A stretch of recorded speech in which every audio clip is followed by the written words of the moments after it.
আসসালামু আলাইকুম সবাইকে। ডিইউ রিটেন কেমিস্ট্রি ক্লাসে সবাইকে স্বাগতম জানাচ্ছি। আমি তোমাদের সাথে আছি সালিম সাদমান সিয়াম ভাইয়া। অনেক দিন পর মোটামুটি দেখা তোমাদের সাথে, আশা করি সবাই অনেক অনেক ভালো আছো। তোমাদের সাথে ইনশাআল্লাহ কেমিস্ট্রির আজকের এই ক্লাসে ডিইউ রিটেন নিয়ে যাবতীয় কোশ্চেনের একটা পূর্ণাঙ্গ সমাধান আমি দিয়ে দেওয়ার ট্রাই করব। সো চলো আমরা তাহলে স্টার্ট করি। আমাদের সাথে আছো অরিন মুহাম্মদ। আসসালামু আলাইকুম সিয়াম ভাইয়া, কেমন আছেন? আলহামদুলিল্লাহ ভালো আছি। ওয়ালাইকুম আসসালাম ভাইয়া। মাশরাফি রহিম ভাই আছে, আসসালামু আলাইকুম। সাইফ ভাই আছে, আসসালামু আলাইকুম। সবাইকে বলতে চাচ্ছি ওয়ালাইকুম আসসালাম। সবাইকে অনেক অনেক লাইভে স্বাগতম জানাচ্ছি। আজকে আমাদের লাইভটা মূলত বুঝতেই পারতেছো ডিইউ রিটেন স্পেশাল ক্লাস হবে। এখানে আমরা মূলত টপিকগুলো তোমাদেরকে ধরায় ধরায় দিব, তার সাথে কিছু ডেমো কোশ্চেন রাখছি। আমরা দুই একটা চ্যাপ্টারের উপর একদমই ডেমো কোশ্চেন ধরে ধরে সলভ করব, তাহলে বুঝতে পারবা বাকি চ্যাপ্টারগুলো কিভাবে আমাদের সলভ করতে হবে। ইনশাআল্লাহ এই একটা ক্লাসে তোমার কেমিস্ট্রি ফার্স্ট পার্টের যে চ্যাপ্টারগুলো আছে কভার করা সম্ভব হবে। তো চলো আমরা তাহলে স্টার্ট করি। আমাদের সাথে যারা আসো একটু রেসপন্স করি। অ্যাডমিশন লাইভ একাডেমিকরা কি দেখতে পারবে কিনা, এই কোশ্চেনটা এখন চলে আসবে। ভাইয়া একাডেমিকে যারা আসো তারা আমি বিশ্বাস করি কেমিস্ট্রি ফার্স্ট পার্টের সব চ্যাপ্টার তোমাদের মোটামুটি পড়া শেষ, ওভারভিউ ডান। তাহলে তোমরা একাডেমিকের যারা আসো তারা এখন তাহলে কোশ্চেনগুলো ধরবা, টাইপগুলো দেখবা, দেখে নিজে থেকে ট্রাই করো আসলে অ্যাডমিশনের যে কোশ্চেনগুলো আসে সেগুলোকে আমি নিজে থেকে পারি কিনা, সেই জিনিসটা আমরা একটু যাচাই করে নিব, ঠিক আছে? সো মিশন ডিইউ শুরু হচ্ছে আমাদের। ডিইউ এর পরে গতানুগতিকভাবে আমাদের অ্যাডমিশন সিজনে বাকি যে অংশগুলো আছে, এগ্রি আছে, জিএসটি আছে, আদার্স যেই অংশগুলো আছে সব কিছু থেকেই তুমি কেমিস্ট্রিলা থেকে পূর্ণাঙ্গ সাপোর্ট পাবা ইনশাল্লাহ। সো কারা কারা আসো একটু কমেন্ট করতে হবে ভাইয়ারা, একটু জানায় দাও। সামানিয়া জান্নাতি রুদ্দি, আসসালামু আলাইকুম ভাইয়া। ওয়ালাইকুম আসসালাম। জি ভাইয়া আসি। ওকে, সো সবাই সবার বন্ধুদেরকে একটু মেনশন করে দাও এবং শেয়ার করে দাও যাতে আমাদের এনগেজমেন্টটা বাড়ে। ইনশাল্লাহ আমরা সামনে আগায় যাব। সো আজকের স্পেশাল লাইভটা হচ্ছে ডিইউ রিটেন ক্লাস, ঢাবি রিটেন সাজেশন। আমরা কেমিস্ট্রির উপর এই ক্লাসটা করব এবং কেমিস্ট্রির উপর করার পরে তোমাদের ম্যাথ সাজেশন ক্লাসও আসবে সামনে, যদি তোমাদের রেসপন্স থাকে। না হলে এগুলো আমাদের প্রাইভেট ব্যাচের গ্রুপে আমরা সেভাবেই ক্লাসগুলো নিব। ওকে, সো ভাইয়ারা একটু রেসপন্স করি। সবাই কি ক্লিয়ারলি সবকিছু দেখতে পারতেছো কিনা, সবকিছু ওকে কিনা, সাউন্ড কি ঠিক আছে, প্লাস সবকিছু দেখা যায় কিনা, একটু ভাইয়াকে জানাও। আমাদের সাথে মাশরাফি ভাই আছে, তারপরে রুদ্দি আছে। ওনার ডাইট কেমন আছেন? এই তো আলহামদুলিল্লাহ ভালো আছি। দোয়া করো ভাইয়াদের জন্য যাতে ভাইয়ারা ভালো থাকতে পারি আরো, ঠিক আছে? ওকে, তোমার কি অবস্থা? যারা ক্লাস করতেছো একটু জানাই দিতে পারো যে কার কি অবস্থা এবং দেশের কোন প্রান্ত থেকে দেখতেছো। মোটামুটি শীতের দিন তো শেষ হয়ে যাচ্ছে, শীত প্রায় শেষ, শীত চলে যাচ্ছে। জি ভাইয়া ম্যাথও দিয়েন। ওকে, হ্যাঁ ম্যাথও দিব ইনশাল্লাহ, হ্যাঁ ম্যাথও দেওয়া হবে। ওকে, সো আমরা তাহলে একে একে স্টার্ট করে, আমরা বেশি লেন্দি করব না ক্লাসগুলো। আমরা কোশ্চেনের কিছু ডেমো দেখাবো ফার্স্ট চ্যাপ্টার থেকে, সেকেন্ড থার্ড এই চ্যাপ্টারগুলো থেকে। আমরা যেটা করব তোমাকে কি টাইপের কোশ্চেন দিতে পারে এইগুলো একটু ধারণা নিব, কারণ আমরা এখানে খুব বেশি টাইম ওয়েস্ট করব না, কারণ আমরা জানি প্রিপারেশন আমাদের ওভারঅল ডান। এখন আমাদের কি করতে হবে, জাস্ট তোমাকে ধরায় দিতে হবে যে কোন কম্বিনেশনে কোশ্চেনগুলো আসতে পারে, কিভাবে হতে পারে, সেই জিনিসগুলো আমরা দেখে নিব। তো চলো আমরা শুরু করি। ফার্স্ট অফ অল আমাদের যে অংশটা আছে আমরা ক্লাসটা শুরু করব। শুরু করার আগে আরেকটু রেসপন্সটা নিয়ে নিই, আমরা শুরু করতে পারি কিনা। হ্যাঁ, আমরা শুরু করতে পারি কিনা। যদি শুরু করতে পারি তাহলে তোমরা একটু ক্লিয়ার লিখো এবং শেয়ার ডান লিখো। তোমরা সবাই একটু শেয়ার করছো কিনা এই কথাটা একটু লিখে দাও, যে শেয়ার হলে শেয়ারটা ডান লিখবা। তো শেয়ার ডান যদি আমি পাই মোটামুটি 5-6 জনের, তাহলে আমি ক্লাসটা স্টার্ট করে দিব, ঠিক আছে? শেয়ার লিখে মোটামুটি ডান লিখো। শেয়ার করে দিতে হবে, শেয়ারিং ইজ কেয়ারিং, অবশ্যই শেয়ার করে দিতে হবে, নাইলে কিন্তু আমাদের ক্লাসগুলো জমবে না। ক্লাসগুলো জমে যাবে যখন আমরা শেয়ার করে দিব। সো একটু ভাইকে জানাও সবকিছু ওকে আছে কিনা। নীলান্তি আসছে, আসসালামু আলাইকুম ভাইয়া।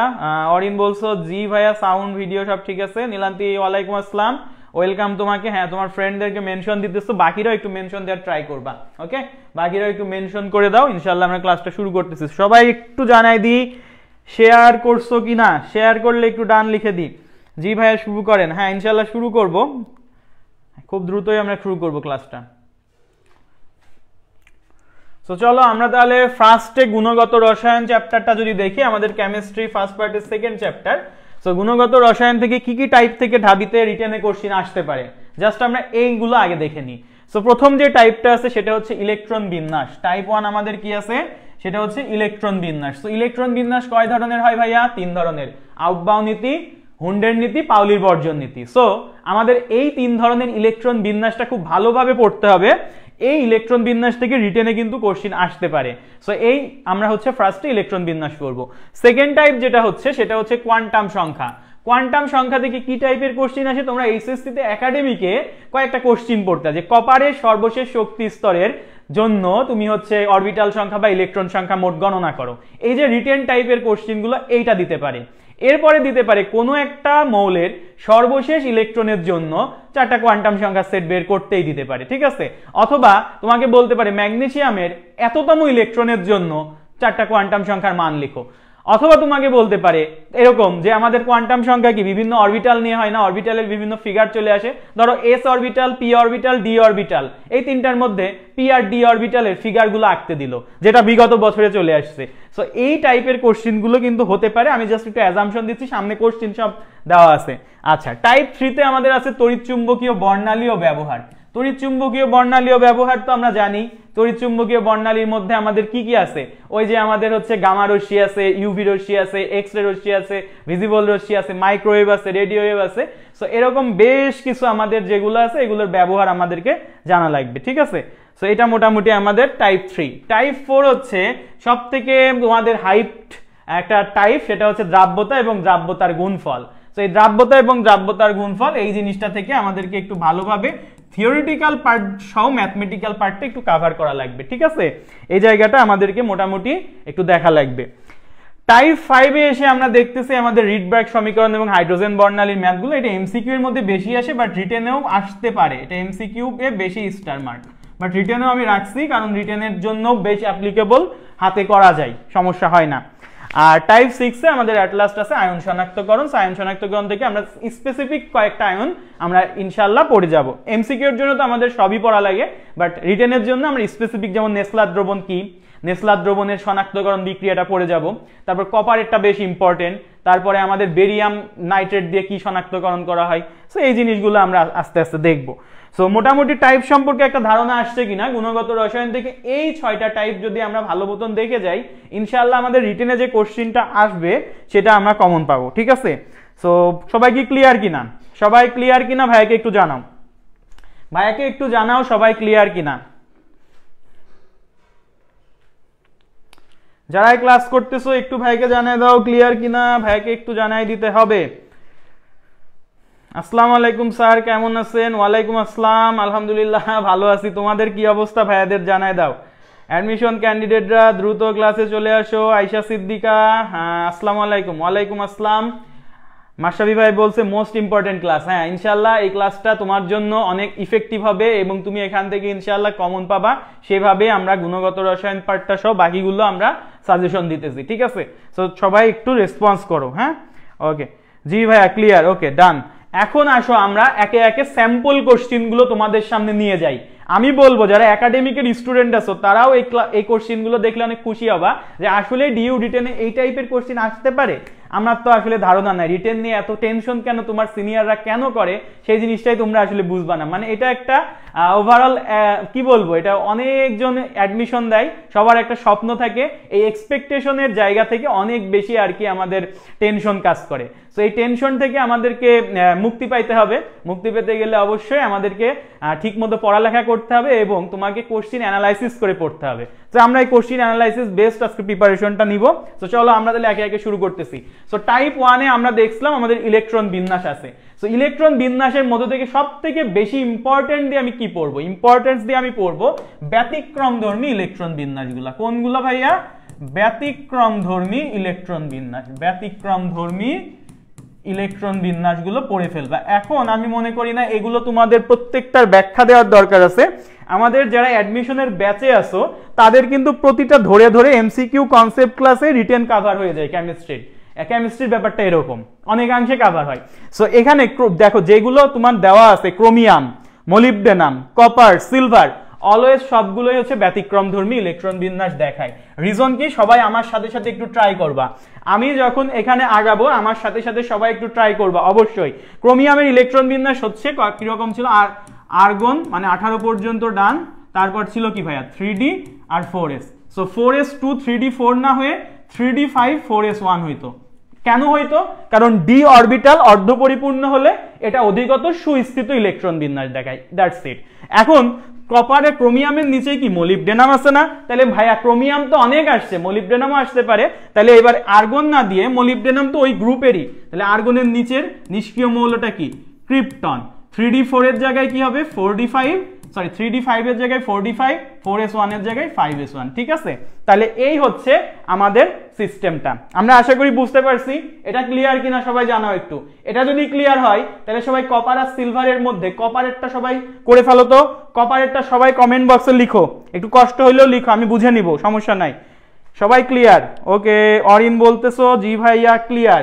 এরপরে সীমা দেখতেছো, সীমা আক্তার, একটু কমেন্ট করি যে সবকিছু ক্লিয়ার আছে কিনা, বুঝছো কিনা এটা। এমডি আব্দুর রৌফ, আসসালামু আলাইকুম ভাইয়া। ওয়ালাইকুম আসসালাম আব্দুর রৌফ, কি অবস্থা তোমার? অনেক দিন পরে ক্লাসে দেখা। ভাই আপনার সাজেশন বই নিয়ে কিছু যদি বলিয়েন। হ্যাঁ, সাজেশন বই নিয়ে তো কিছু বলা লাগবে না, সাজেশন বই আমরা এখনো মার্কেটে বেরই করি নাই। তো সাজেশন বইটা যদি একটু দেখাই দিই ভাইয়া তোমাদের, এই যে আমাদের কিন্তু একটা সাজেশন বই বের হয়েছে, ঠিক আছে? কেমিস্ট্রিওয়ালা থেকে ফার্স্ট টাইম কোনো বই বের হচ্ছে, যেটা সিয়াম ভাইয়ারও প্রথম বই। মানে নিজস্ব, আমি তো অনেক বইয়ে কাজ করছি এর আগে, বাট নিজে যদি কোনোটা নিজের বই যদি কোনোটা একদম পূর্ণাঙ্গভাবে বের করি, সেটা হচ্ছে এই যে আমাদের হচ্ছে এইচএসসি সাজেশন যে কেমিস্ট্রি বুকটা, ঠিক আছে? সো এখানে মাশাআল্লাহ আমাদের প্রথম স্লটে 150+ ডেলিভারি চলে গেছে। সো দ্বিতীয় স্লটে যারা নিতে চাও তারা কিন্তু নিতে পারো, তোমার একাডেমিকের খুবই ভালো একটা সাপোর্ট দিবে।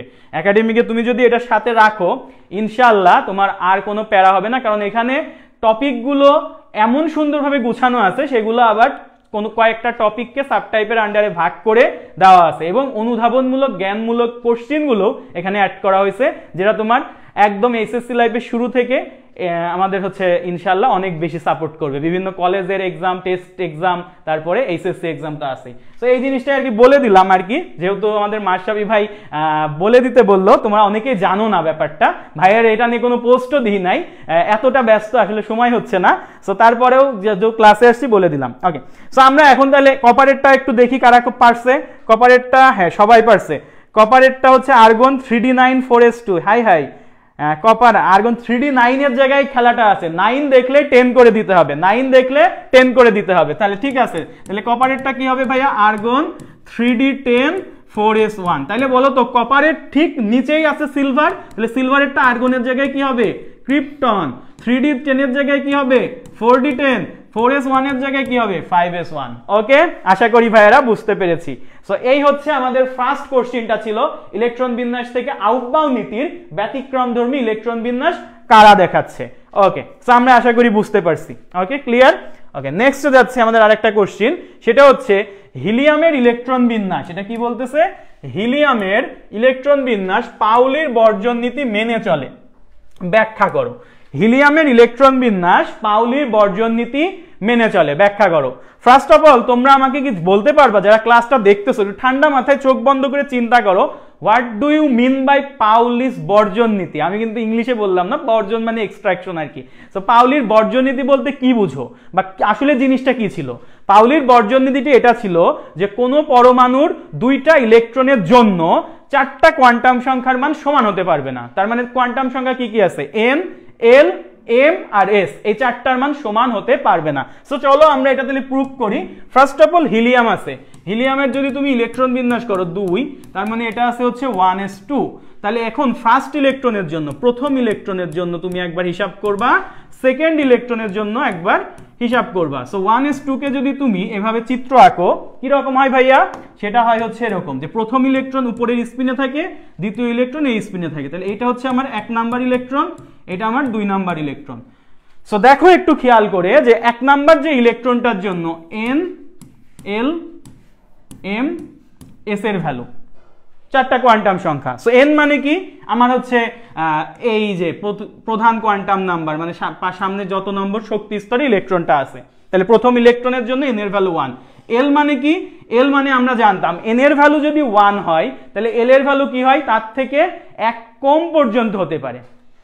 এরকম ব্যাপারটা। ধরো n এর ভ্যালু যদি আমাদের হয় 3, তাহলে l এর ভ্যালু হইতে পারবে কি কি, হইতে পারবে হচ্ছে 0 থেকে শুরু করে 0 1 2 পর্যন্ত হতে পারবে, 3 কিন্তু হতে পারবে না, 3 কিন্তু হতে পারবে না। আবার l এর ভ্যালুর সাথে আমার m এর ভ্যালুর সম্পর্ক ছিল, ঠিক আছে।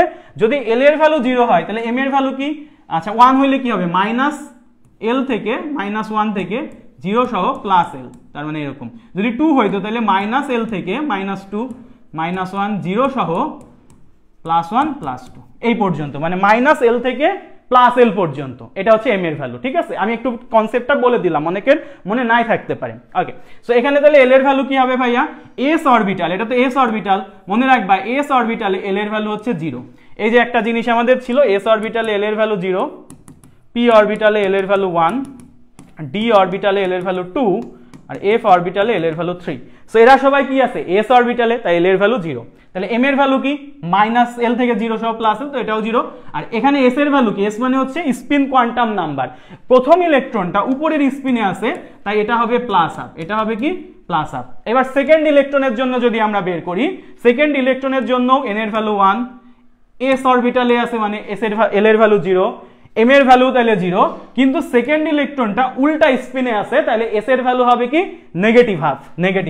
তাহলে তুমি চিন্তা করো, এই তিনটা হচ্ছে কোয়ান্টাম নাম্বার সমান হয়েছে, n l m, কিন্তু s একটা প্লাস একটা মাইনাস, দ্যাটস মিন কি হয়েছে ভাইয়া, ভিন্ন। তার মানে এটা পাউলির বর্জন নীতি মেনে চলে। তোমাকে জাস্ট এইটুক করেই বলে দিতে হবে যে পাউলির বর্জন নীতি এরা মেনে চলছে। আশা করি ভাইয়েরা বুঝতে পারছি, ক্লিয়ার কিনা সবাই একটু জানাই যে আমাদের যে হিলিয়াম যে পাউলির বর্জন নীতিটা মেনে চলে, এটা আমরা ক্লিয়ার কিনা, ক্লিয়ার হইছো কিনা ভাইয়েরা একটু জানাই দাও। 2 নাম্বারটা যদি বুঝো তারপরে 3 নাম্বারটায় চলে যাব। বহুদিন পর সিডব্লিউ টি শার্টটা দেখলাম। এই তোর বইয়ের কি খবর, ওনার ডাইড মানে হচ্ছে কি নাম জানো, অপু হচ্ছে ওরফে অপু, কি অবস্থা? সো এটা আমরা আশা করি বুঝতে পারছি। থার্ড কোশ্চেন হচ্ছে হুন্ডের নিয়ম কি, ফসফরাসের উদাহরণ সহ ব্যাখ্যা করো। সো এটা আমি আর আশা করি তোমাদের কারোর প্রবলেম নাই যে হুন্ডের নিয়মটা লিখে ফেলবা। সমশক্তি সম্পূর্ণ অরবিটালগুলোতে ইলেকট্রন সমূহ সর্বাধিক সংখ্যক বেজোড় অবস্থায় প্রবেশ করে। আর ফসফরাসের উদাহরণ সহ যদি আমাকে লিখতে বলে, তো ফসফরাস 15 ইলেকট্রন বিন্যাস করে ফেলবা 1s2 2s2 2p6 3s2 3p3, তাই তো। সো এখানে যেটা করবা, এই যে s অরবিটাল দেখাবা, s অরবিটালে একটা দুইটা গেছে, আর p তে তো 3টা ঘর থাকে। সো এখানে ধরো p, এখানে ধরো এরকম আছে, মাঝেরটা px, এই পাশেরটা py, এই পাশেরটা pz, ঠিক আছে। সো একটা একটা করে যাবে, তিনটা ইলেকট্রন, এই ঘরে একটা যাবে ফার্স্টে, এই ঘরে একটা যাবে, এই ঘরে একটা যাবে। এই যে p তে p 3টা ঘর সমশক্তি সম্পূর্ণ, সো ইলেকট্রন সমূহ বেজোড় অবস্থায় যাবে, একটা করে যাবে, ঠিক আছে। সো এটাই হচ্ছে হুন্ডের নীতি। আমরা আশা করি বুঝতে পারছি, ক্লিয়ার না? ওকে, সো আমরা তাহলে ইলেকট্রন বিন্যাস থেকে 3টা কোশ্চেন সলভ করে ফেলছি। 4 নাম্বার কোশ্চেনটা হচ্ছে এটা তোমরা এখন বলে দাও আমাকে, আমি কিছুক্ষণ ওয়েট করব যে Fe2 আর Fe3+ এর মধ্যে কোনটার ইলেকট্রন বিন্যাস স্থায়ী, কোনটার ইলেকট্রন বিন্যাস অধিকতর স্থায়ী। এই জিনিসটা কিন্তু ফার্স্ট কোশ্চেনে হয়ে গেছে। ক্রোমিয়াম আর কপারের ইলেকট্রন বিন্যাস তোমরা করছো না, করার মাধ্যমে কিন্তু হয়ে গেছে। সো আমাদের সাথে সীমা আক্তার বলতেছে কেন ওই দিন ম্যাথ স্যারও টি শার্ট পরছিল। আচ্ছা, টি শার্ট নিয়ে মারামারি করার দরকার নাই, আমাদের সাথে যারা আসো একটু রিটেন ক্লাসটাই মনোযোগ দিই, তাহলে ইনশাল্লাহ বাকিটা হচ্ছে আমরা কভার করতে পারবো, ঠিক আছে। সো আমরা একটু রিটেন ক্লাসটাই মনোযোগ দিই।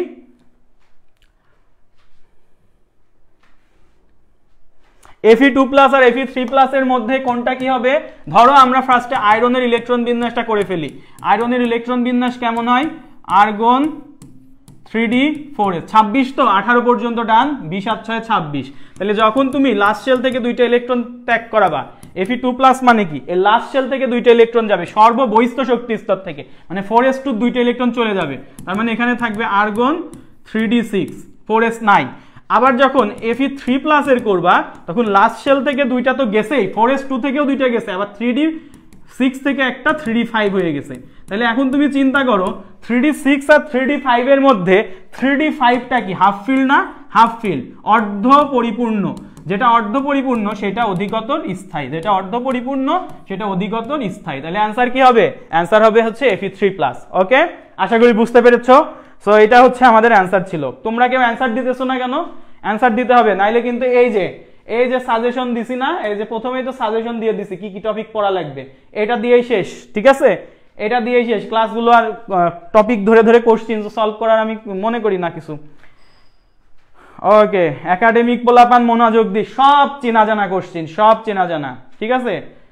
ফাইনাল রাইখা আইসি ক্লাস করমু বইলা, হ্যাঁ বিপিএল এর ফাইনাল, বিপিএল এর ফাইনাল দেখছো এখন, হাই রে হাই, পোলাপান বলে কয়দিন পর এইচএসসি দিবে, এত কিছু মেনটেন করো কি করে। তো এটা আশা করি বুঝতে পারছো। টাইপ 2 তে আমরা চলে যাচ্ছি, আমরা তাহলে টাইপ 2 তে দেখে চলে যাচ্ছি। টাইপ 2 হচ্ছে কোয়ান্টাম সংখ্যা, টাইপ 2 হচ্ছে কোয়ান্টাম সংখ্যা, টাইপ 2 হচ্ছে কি আমাদের কোয়ান্টাম সংখ্যা। সো কোয়ান্টাম সংখ্যা থেকে চলো আমরা কি কি কোশ্চেন আসছে একটু দেখি। আমাদেরকে কোয়ান্টাম সংখ্যাতে যে কোশ্চেনটা করা হয়েছে, সোডিয়ামের সর্বশেষ শক্তি স্তরের জন্য মোট অরবিটাল সংখ্যা আর মোট ইলেকট্রন সংখ্যা দেখাইতে বলছে। সো সোডিয়ামের সর্বশেষ শক্তি স্তর কোনটা ভাইয়া? সোডিয়ামের সর্বশেষ শক্তি স্তর, সোডিয়ামের যদি ইলেকট্রন বিন্যাস করো তাহলে এরকম আসে 1s2 2s2 2p6 3s1, এটাই তো। সো এখানে যেটা আছে সেটা হচ্ছে ভাইয়া 3s1, এই যে 3s1, এই যে 3s1 আছে, তার মানে সর্বশেষ শক্তি স্তর কত ভাইয়া? 3। সো এখানে n এর ভ্যালু 3। সো n এর ভ্যালু 3 এর জন্য তোমার যাবতীয় কাজগুলো করা লাগবে। সো তুমি এখানে দেখো n এর ভ্যালু 3, l m, আর এখানে হচ্ছে m মানে কি? মোট অরবিটাল সংখ্যা, আর এই জায়গায় যেটা করবা মোট ইলেকট্রন সংখ্যা। সো এই হচ্ছে অবস্থা। তাহলে n এর ভ্যালু যদি 3 হয়, n এর ভ্যালু 3 হলে l এর ভ্যালু কি কি হইতে পারে? n এর ভ্যালু 3 হলে l এর ভ্যালু হতে পারে হচ্ছে আমাদের 0 1 2, এটা হইতে পারে। m এর ভ্যালু কি কি হতে পারে? l এর ভ্যালু 0 হলে m এর ভ্যালু 0, তারপর l এর ভ্যালু 1 হলে m এর ভ্যালু -1 0 +1, আর l এর ভ্যালু 2 হলে m এর ভ্যালু -2 -1 0 +1 +2। তাহলে আলটিমেটলি তোমার এখানে m এর যতগুলো ভ্যালু আসছে সবগুলো যদি তুমি যোগ করো কত আসে? এখানে একটা, এখানে তিনটা, 1 আর 3 এ 4টা, 4 আর 5 এ 9টা। তাহলে মোট অরবিটাল সংখ্যা কত? তাহলে অরবিটাল সংখ্যা তুমি পেয়ে গেছো, মোট অরবিটাল হচ্ছে 9টা। মোট অরবিটাল কয়টা? 9টা। আর এইখানে এই যে m এর ভ্যালু যখন 0 তখন এখানে অরবিটাল হচ্ছে একটা, সেটা হচ্ছে s অরবিটাল। সেটা কি? s অরবিটাল, বা সেটাকে সেখানে তুমি একটা ইলেকট্রন, একটা অরবিটাল ধরতে পারো, একটা, এইভাবে চিন্তা করো, একটা। এখানে অরবিটাল কয়টা? 3টা। এখানে অরবিটাল কয়টা? 5টা। এখন দেখো একটা অরবিটালে ইলেকট্রন কয়টা করে থাকে? 2টা করে। তাহলে এখানে অরবিটাল নাম্বার একটা, ইলেকট্রন থাকতে পারে প্রতিটাতে 2টা করে। এখানে অরবিটাল নাম্বার 3টা, প্রতিটা ঘরে 2টা করে থাকে। এখানে অরবিটাল নাম্বার 5টা, প্রতিটা ঘরে 2টা করে থাকে। তাহলে মোট ইলেকট্রন হচ্ছে, তুমি যোগ করো, এগুলো যোগ করলে দেখবা হচ্ছে 2 + 6 + 10 মানে 18টা ইলেকট্রন থাকে। সো এটা মানে শর্টকাটে অনেক সূত্রগুলো আছে, সূত্র দিয়ে করা যায়, বাট যখন এটা রিটেনে আসবে তোমার কাছে এই বক্স চিত্রটা চাইছে আর কি, মানে এইভাবে তোমাকে দেখাইতে হবে, জাস্ট এটাই। আমি কিন্তু এটা সূত্র দিয়ে ইজিলি বের করতে পারি। সূত্র কি? যে আমার n এর ভ্যালু যদি 3 হয় তাহলে আমার অরবিটাল সংখ্যা কি? অরবিটাল সংখ্যা m = n², মানে 3² মানে 9টা, ঠিক আছে। আবার যদি n এর ভ্যালু 3 হয় তাহলে মোট ইলেকট্রন সংখ্যা কত হবে?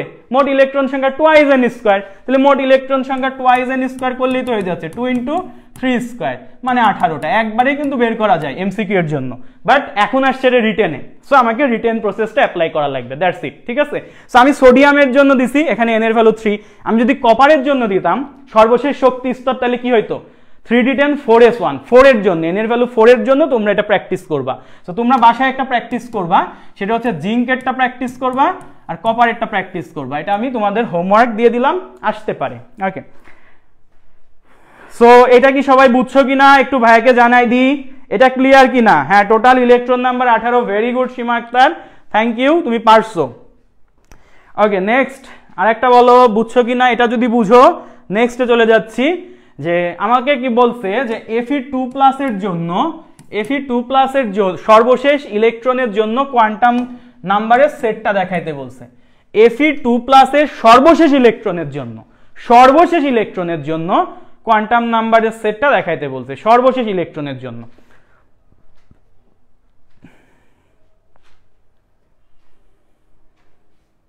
সো Fe2+ এর সর্বশেষ ইলেকট্রন কোনটা আমরা যদি একটু দেখি, আমরা Fe-টা আগে করে ফেলি তাহলে আমাদের জন্য ইজি হয়, নাহলে আমরা ভুল করে ফেলি আর কি। তাহলে আর্গন 3d 4s, তাহলে 4s টু 3d6, তাহলে Fe2+ কি হয়, Fe2+ মানে সর্বশেষ শক্তি স্তর থেকে চলে যায়, তাহলে আর্গন 3d6, এই যে সর্ববহিস্থ শক্তি স্তর থেকে চলে যাবে ইলেকট্রন, তার মানে সর্বশেষ ইলেকট্রন কিভাবে হবে, তো সর্বশেষ ইলেকট্রন যদি দেখো 1 2 3 4 5, সো এখানে যদি আমরা একটু কাউন্ট করি, সো এটা হচ্ছে আমাদের অনেকগুলো ঘরটর আছে, ঘরটর নিয়ে আমি এত হচ্ছে চিন্তা করতেছি না, বা এটা চিন্তা করতে পারো, এটা হচ্ছে 3D এর ঘর, এটা হচ্ছে dxy dyz, তারপরে হচ্ছে dz2 dzx, আর এটা হচ্ছে dx2 ডিফারেন্স y2, এটাকে একটু নিচে দিয়ে দিই।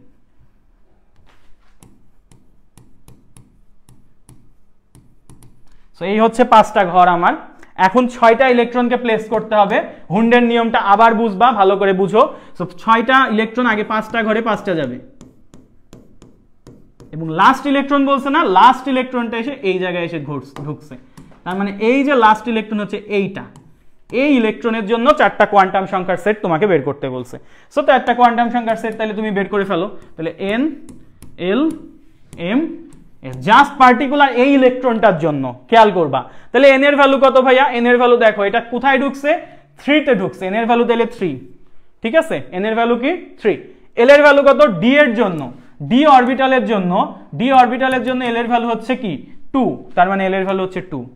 m এর ভ্যালু কত, m এর ভ্যালু আমরা যদি l এর ভ্যালু 2 হয়, তাহলে m এর ভ্যালু কি কি হইতে পারে, -2 -1 0 +1 +2, তাহলে এটা তো আছে প্রথম ঘরে, এই যে প্রথম ঘরটা তো -2, প্রথম ঘরটা কি -2, এই যে l এর ভ্যালু 2 হলে m এর ভ্যালু কি -2 -1 0 +1 +2, এই ঘরে আছে, তার মানে এটা -2। আর s এর ভ্যালু কি, s এর ভ্যালু হচ্ছে ইলেকট্রনটা উল্টা স্পিনে আছে, তার মানে -1, ঠিক আছে। সো এইটাই হচ্ছে তোমার correct answer, that's it. So আমরা আশা করি বুঝতে পারছি আমাদের টাইপ 1 টাইপ 2 ডান। সো এইটাই হচ্ছে আমাদের 2টা টাইপ ছিল, ক্লিয়ার কি হইছো? লাস্টেরটা তোমরা হচ্ছে বাসায় প্র্যাকটিস করবো, কারণ বিগত বছর এটা আসছে, এটা যদি না প্র্যাকটিস এখনো করো, এক্ষুনি একটা পিটানো দেওয়া উচিত তোমাদের, ঠিক আছে। যদি এখনো না প্র্যাকটিস করো, এক্ষুনি যাবা লাইভ শেষে প্র্যাকটিস করবা, কারণ ডি অরবিটালের চিত্র বিগত বছরে চলে আসছে। সো ডি অরবিটালের এই যে 5টা ঘর আছে, একটা হচ্ছে dxy dyz dzx dz2 dx2 difference y2, so এই 5টা অরবিটাল ফিগার রাখবা। আর পি অরবিটালের 3টা ঘর আছে, px py pz।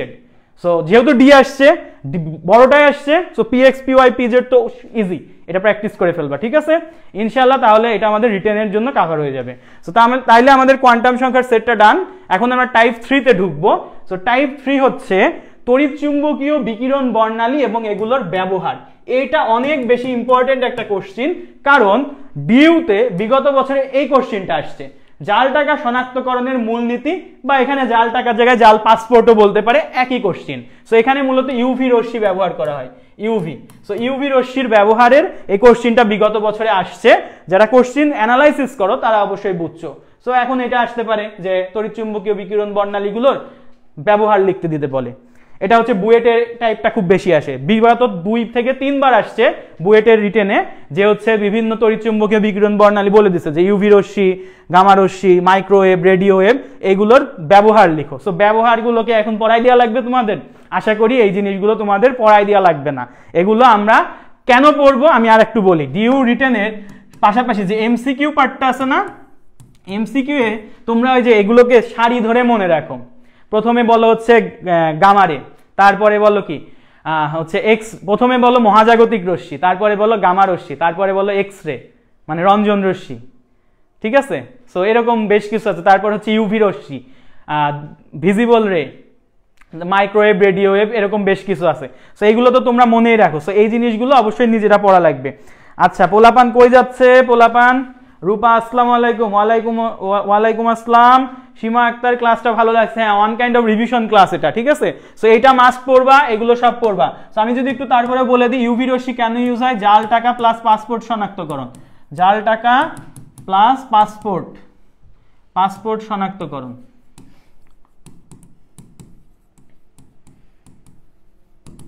ঠিক আছে। তারপরে গামারে কেন ইউজ হয়, ক্যান্সার চিকিৎসায়।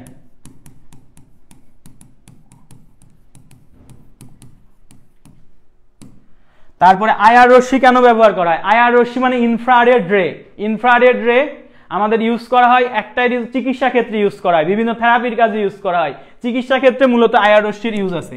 চিকিৎসা ক্ষেত্রে আইআর রশ্মির তিনটা ভাগ আছে, নেয়ার আয়ার, ফার আয়ার, নেয়ার আয়ার, মিডিল আয়ার, ফার আয়ার, ঠিক আছে, এরকম ভাগ আছে। মাইক্রোওয়েভ, রেডিওওয়েভ, এটা একটু পড়বা। সো মাইক্রোওয়েভ যেটা, সেটা আমাদের মাইক্রো ওভেনে ইউজ করা হয়। তারপর আমাদের হচ্ছে টিভি সিগন্যালে ইউজ করা হয়, টিভি সিগন্যালে হচ্ছে রেডিওওয়েভ ইউজ করা হয়, টিভি সিগন্যালে রেডিওওয়েভ ইউজ করা হয়। মাইক্রোওয়েভ হচ্ছে ওয়াইফাই ইউজ করা হয়, মাইক্রো ওভেনে ইউজ করা হয়, ওয়াইফাই, মাইক্রো ওভেন, মাইক্রোওয়েভ, ঠিক আছে। আর রেডিওওয়েভ হচ্ছে টিভি সিগন্যাল, রেডিও, এগুলোতে ইউজ করা হয়। সো আমি তো সবই পড়াই দিলাম তোমাদের জন্য, টিভি সিগন্যাল, রেডিও, এগুলোতে ইউজ করা হয়। সো এখান থেকে তোমরা এমসিকিউ এর জন্য কোন পার্টটাতে গুরুত্ব দিবা, যে এদের তরঙ্গ দৈর্ঘ্যের ক্রম, নিচের কোনটির তরঙ্গ দৈর্ঘ্য বেশি, নিচের কোনটির কম্পাঙ্ক বেশি, নিচের কোন তড়িৎচুম্বকীয় বর্ণালীটি হচ্ছে বেশি কম্পাঙ্ক দেখায়, কোনটা হচ্ছে বেশি তরঙ্গ দৈর্ঘ্য দেখায়, কোনটা শক্তি বেশি, এই জন্য এই পার্টটা তোমরা পড়োই। সো এই পার্টটা পড়ে ফেলবা। এরপর এই কোশ্চেনটা বিগত বছরে আসছে, সো আমরা আশা করব যে তোমরা সবাই এটা পড়ে ফেলছো। আচ্ছা, জাল টাকা এবং পাসপোর্ট শনাক্তকরণের মূল নীতিটা লিখো, এটা বিগত বছরের একটা কোশ্চেন। সো আমি তারপরেও যদি একটু বলে দিই, এখানে যে ব্যাপারটা হয়, প্রথমে একটা জাল টাকা বা পাসপোর্টে ধরো এখানে ধরো এটা একটা টাকা, এই টাকাটা নেওয়া হয়েছে, তো এটা ধরো 500 টাকার একটা নোট। 500 টাকার নোটে কি করা হয়, এখানে বিভিন্ন নিরাপত্তা সুতা থাকে, নিরাপত্তা সুতার মধ্যে যে পদার্থটা থাকে এটাকে বলা হয় ফসফোর পদার্থ। কি থাকে? ফসফোর পদার্থ। এই ফসফোর পদার্থের একটা বিশেষ বৈশিষ্ট্য হচ্ছে, আমি যদি এখানে ইউভি রশ্মি দিই, আমি যদি এখানে তোমার ইউভি রশ্মির তরঙ্গ দৈর্ঘ্য দিই, কোন রশ্মির তরঙ্গ দৈর্ঘ্য দিছি ভাইয়া? ইউভি রশ্মির তরঙ্গ দৈর্ঘ্য যদি আমি এই ফসফোর পদার্থের উপর ফেলি, তাহলে এটা ইউভি রশ্মির তরঙ্গ দৈর্ঘ্য শোষণ করবে। এটা কি করবে? ইউভি রশ্মির তরঙ্গ দৈর্ঘ্য কি করবে ভাইয়া? শোষণ করবে। কিন্তু যখন আমি এখান থেকে ওই ইউভি রশ্মির তরঙ্গ দৈর্ঘ্যের সোর্সটা সরাই নিব, তখন এটা বিকিরণ করবে কি? তখন এটা বিকিরণ করবে হচ্ছে দৃশ্যমান আলোর তরঙ্গ দৈর্ঘ্য। তখন এটা কি করবে? ভিজিবল রে বা দৃশ্যমান তরঙ্গ দৈর্ঘ্য বিকিরণ করবে, দৃশ্যমান তরঙ্গ দৈর্ঘ্যের আলো বিকিরণ করবে। সো দৃশ্যমান তরঙ্গ দৈর্ঘ্যের আলো যদি বিকিরণ করে, তখন কি তুমি ওই জায়গায় কি দেখবা? কালার দেখবা, বর্ণ দেখবা। এই বর্ণ দেখলে তুমি বুঝতে পারবা, এই বর্ণ দেখলে তুমি কি বুঝতে পারবা? যে এটা ছিল আসল টাকা। এটা কি ছিল? আসল টাকা। That's it. তাহলে এটাই হচ্ছে তোমার মূলনীতি। মূলনীতি কি? আমি আবার বলি যে আমাদের জাল টাকা বা পাসপোর্টে ফসফোর জাতীয় পদার্থ থাকে। ফসফোর জাতীয় পদার্থের একটা বিশেষ বৈশিষ্ট্য হচ্ছে ফ্লোরোসেন্স বা অনুপ্রভা সৃষ্টি করে এরা। অনুপ্রভা জিনিসটা কি? আমি যদি এখানে ইউভি রশ্মির তরঙ্গ দৈর্ঘ্যের আলোটা ফেলাই এই আলো টাকার উপর, ফসফোর পদার্থের উপর, তখন সেটা ইউভি রশ্মির তরঙ্গ দৈর্ঘ্যের আলোটা শোষণ করে। কিছুক্ষণ পরে তুমি যখন সোর্সটা সরাই দিবা, উৎসটা সরাই দিবা, তখন সেটা বিকিরণ করবে কি? দৃশ্যমান আলোর তরঙ্গ দৈর্ঘ্য। আর দৃশ্যমান আলোর তরঙ্গ দৈর্ঘ্য আমরা কালারফুল দেখি, বর্ণ দেখি, তখন আমি এটাকে বলবো আসল টাকা। যদি কোনো কালার না দেখা যায়, নকল টাকা, নকল পাসপোর্ট। That's it. এই জিনিসটাই লিখতে হয়েছিল তোমাদের। যদি এই জিনিসটা তুমি বুঝো, তাহলে এটা কভার হয়ে যাবে।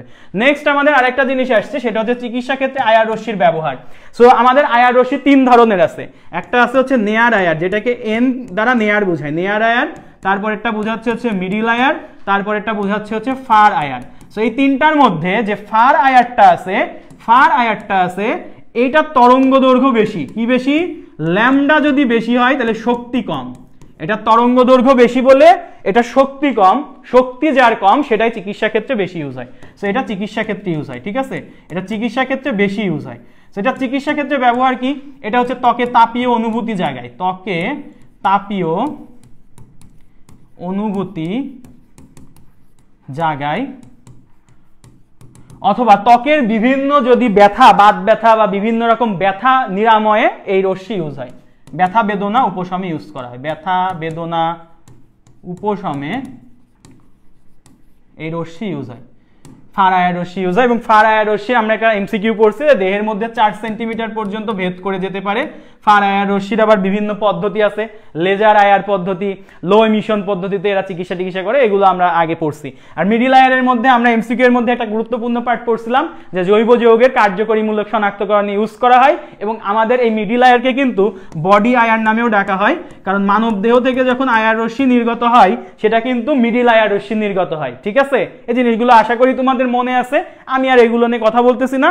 যদি মনে না থাকে, যারা আমাদের ব্যাচে আসো, আমার এমসিকিউ ক্লাসটা মাস্ট দেখবা, তাহলে দেখবা যে সব মনে পড়ে যাচ্ছে।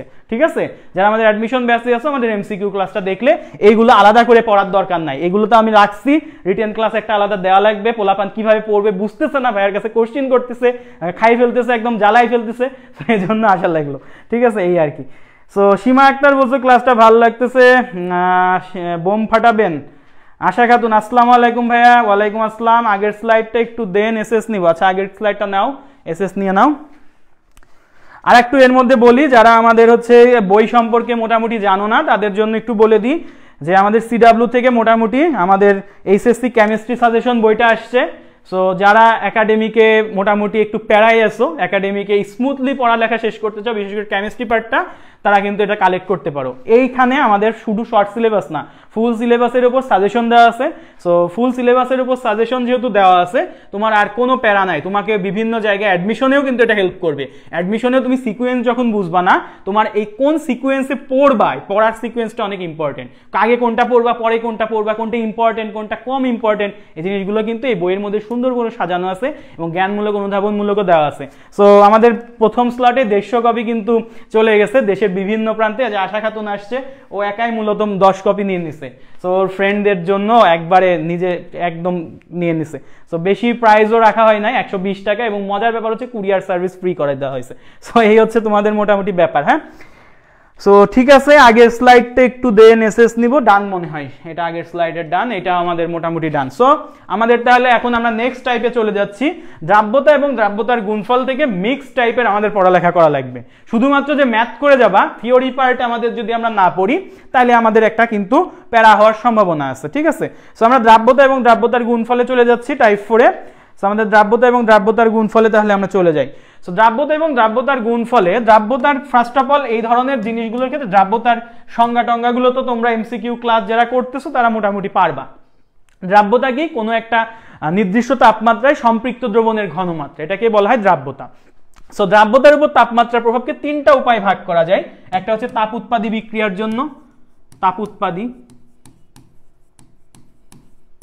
একটা হচ্ছে তাপহারী বিক্রিয়ার জন্য, আর একটা হচ্ছে ক্যালাস পানিযুক্ত যৌগের জন্য, ক্যালাস পানিযুক্ত যৌগ। সো এখানে এই ধরনের যদি কোশ্চিন কখনো দেয়, তাহলে তুমি জাস্ট কি করবা, এই 3টা জিনিস লিখবা, লিখে একটা গ্রাফ এঁকে দিবা, গ্রাফ আঁকলে ডান। হ্যাঁ, এই ধরনের কোশ্চিন দিলে 3টা জিনিস আসলে গ্রাফ এঁকে দিবা। ওকে,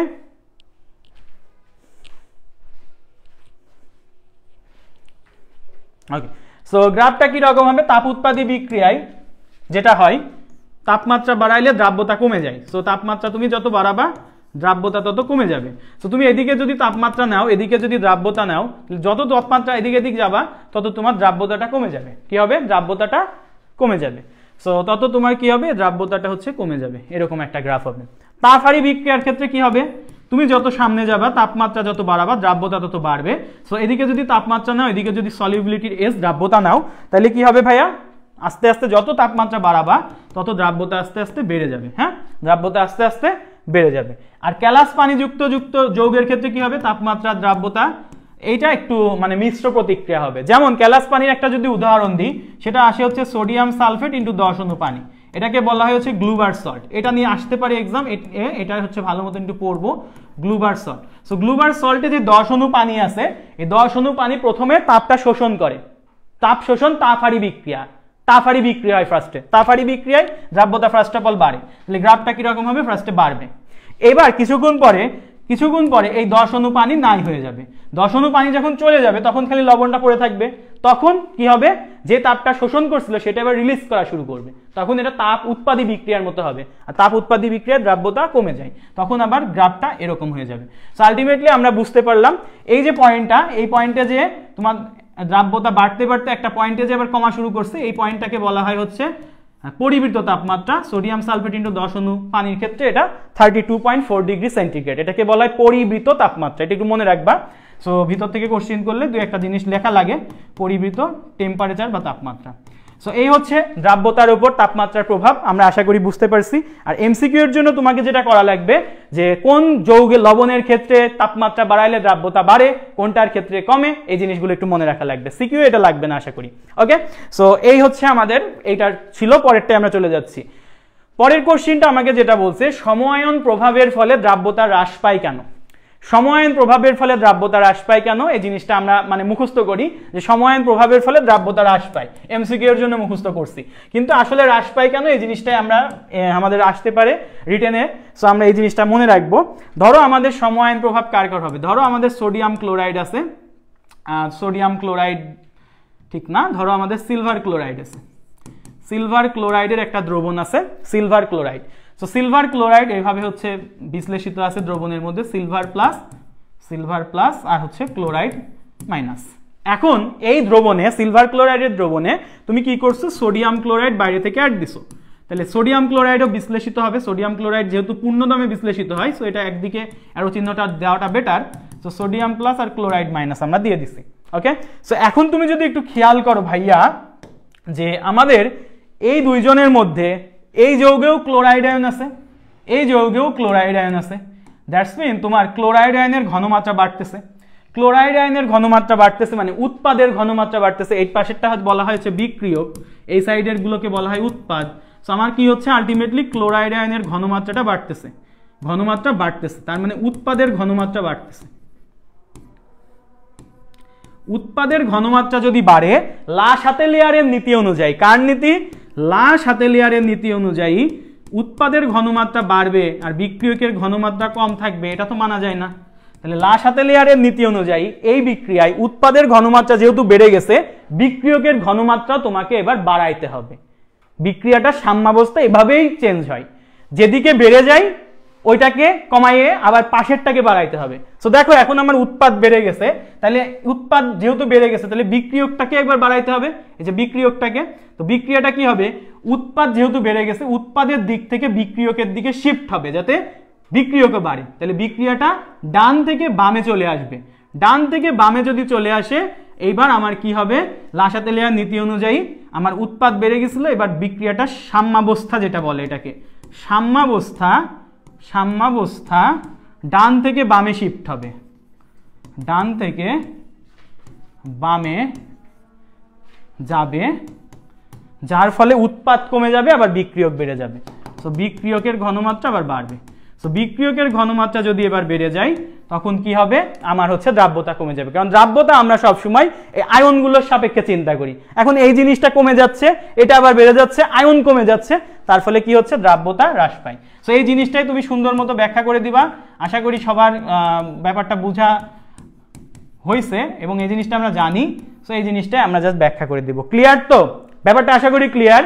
সো লা শাতেলিয়ার নীতি অনুযায়ী বললো উৎপাদ বেড়ে যাচ্ছে, ফলে বিক্রিয়াটা ডান থেকে বামে শিফট হবে, আমাদের আবার বিক্রিয়ক বাড়বে, ফলে দ্রাব্যতা হ্রাস পেয়ে যাবে। দ্রাব্যতার গুণফলের কি কোনো চেঞ্জ হবে না, দ্রাব্যতার গুণফল শুধুমাত্র তাপমাত্রার উপর নির্ভর করে। সো বলবা যে আমাদের যদি সময়ায়ন প্রভাবের ফলে দ্রাব্যতার গুণফল ধ্রুবক থাকে কেন, এই কোশ্চেনটা আসতে পারে। বলবা যে দ্রাব্যতার গুণফল শুধুমাত্র টেম্পারেচার বা তাপমাত্রার উপর নির্ভরশীল, সেই জন্য তুমি এখানে সময়ায়ন প্রভাব করো, চাপ বাড়াও, যাই করো, দ্রাব্যতার গুণফল চেঞ্জ হবে না, দ্রাব্যতা চেঞ্জ হবে। ওকে, ক্লিয়ার না? এই লাস্ট কমেন্ট তো দেখতেছি অনেক আগে পড়ছে, সীমা আক্তার ছাড়া আর কে আছো ক্লাসে, কমেন্ট করো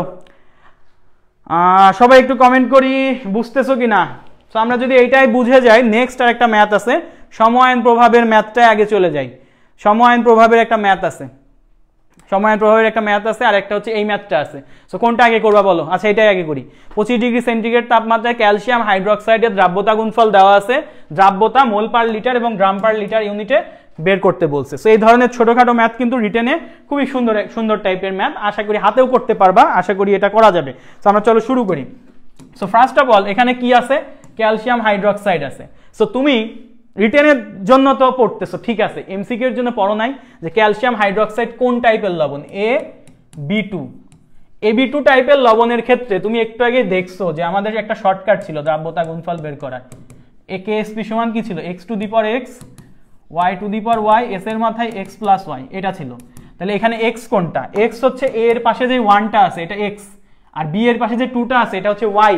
তাহলে এখানে x এর ভ্যালু কত ভাইয়া, x এর ভ্যালু হচ্ছে 1 টু দি পাওয়ার 1, y এর ভ্যালু কত, b এর পাশে যে 2টা আছে এটা 2 টু দি পাওয়ার 2, s এর মাথায় 1 প্লাস 2, তার মানে এটা আসে 4s3, দ্রাব্যতা আসবে 4s3। একটু বড় যে ম্যাথগুলো দেখবা ভাঙার দরকার নাই এত, ঠিক আছে, এটাকে ডিরেক্ট লিখে দিতে পারো কেএসপি সমান 4s3। বাট এখন যেহেতু রিটেনে আসছে আমি একটু ভেঙে দেখাই, অনেকে ভাঙতে ঝামেলায় পড়ো, সো আমি একটু ভেঙে দেখাচ্ছি। সো ক্যালসিয়াম হাইড্রোক্সাইড ভেঙে যাবে, তাহলে এটা 4s3 কেএসপি, তুমি এটা কিন্তু আগেই দেখেই লিখে ফেলতে পারো। সো এখানে ক্যালসিয়াম আর হচ্ছে হাইড্রোক্সিল, দুইটা আয়ন আছে, পাশাপাশি লিখলাম। সো এই যে ক্যালসিয়ামের পাশে কি আছে, কিচ্ছু নাই, মানে 1 আছে, তার মানে ক্যালসিয়াম আছে একটা। হাইড্রোক্সিলের পাশে কয়টা আছে, 2 আছে, মানে হাইড্রোক্সিল আছে কয়টা ভাইয়া, 2টা। এতটুকু বুঝছি। ক্যালসিয়ামের পাশে যে 1টা এটা যাবে হাইড্রোক্সিলের মাথায় মাইনাস আকারে, আর হাইড্রোক্সিলের পাশে যে 2টা এটা ক্যালসিয়ামের মাথায় যাবে 2 প্লাস আকারে। ক্লিয়ার? এখন তোমার সোজা হিসাব, ওই যে রিটেনের প্রসেসে তুমি যদি ধরো এটা 1 মোলের জন্য দ্রাব্যতা S ধরে নিবা, এটা 1 মোলের জন্য দ্রাব্যতা S, এটা 2 মোলের জন্য ধরবো হচ্ছে 2s। তাহলে এখন মূল নিয়মে যদি বের করো তাহলে কেএসপি সমান কি আসে, কেএসপি সমান আসে হচ্ছে ক্যালসিয়াম 2 প্লাস আর হাইড্রোক্সিল যেটা মাইনাস, এদের হচ্ছে কনসেন্ট্রেশন, হাইড্রোক্সিল হচ্ছে 2 আছে, এখানে 2 দিবা।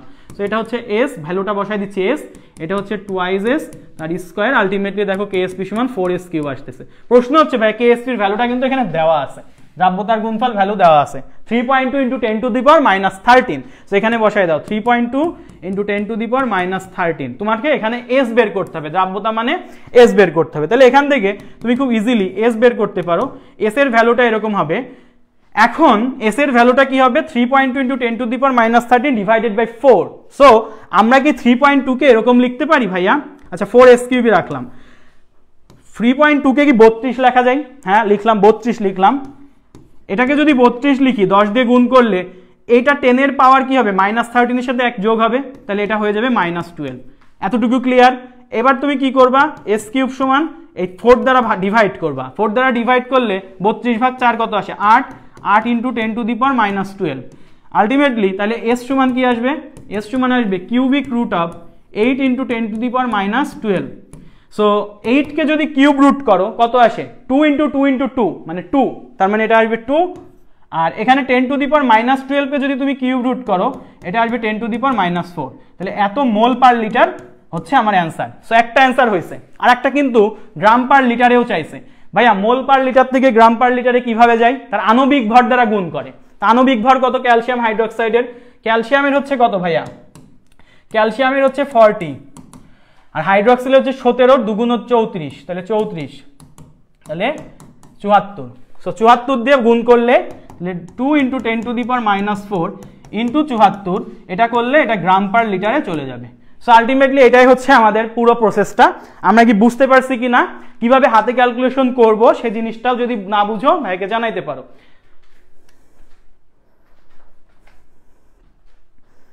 হ্যাঁ 4s³ দেখছো, 4s³ কিন্তু আমরা একবারও লিখে দিতে পারি, এগুলো আসলে অনেক বড় একটু লেন্দি প্রসেস হইলে সমস্যা হয় না, ঠিক আছে, এগুলো সমস্যা নাই। বুঝছো ম্যাথটা? 10 দ্বারা ভাগ কেন করলাম, ওই যে দশমিকটা আউট করার জন্য, দশমিকটা আউট করার জন্য, আর হচ্ছে যাতে আমি কিউব করতে পারি এই ফর্মে নেওয়ার জন্য। তোমার যদি এখানে 13 থাকতো, এই 13 কে তুমি 3 দ্বারা ভাগ করতে পারতো না, পূর্ণ সংখ্যা তো হইতো না। সেই জন্য যাতে এটা 12 হয়েছে, দেখো 3 দ্বারা ভাগ করছো 4 চলে আসছে, ঠিক আছে, এই জন্য। আর যদি তোমার এখানে 0.8 থাকতো তাহলে তুমি 0.8 তো কিউবিক রুট করতে পারবা না, 0.8টা আমার আসলে জানা নাই। কারণ দেখো এই যে কিউবিক রুট অফ 8 মানে কি, কিউবিক রুট অফ 8 মানে হচ্ছে 2 × 2 × 2, তার মানে এটা আলটিমেটলি 2 আসে।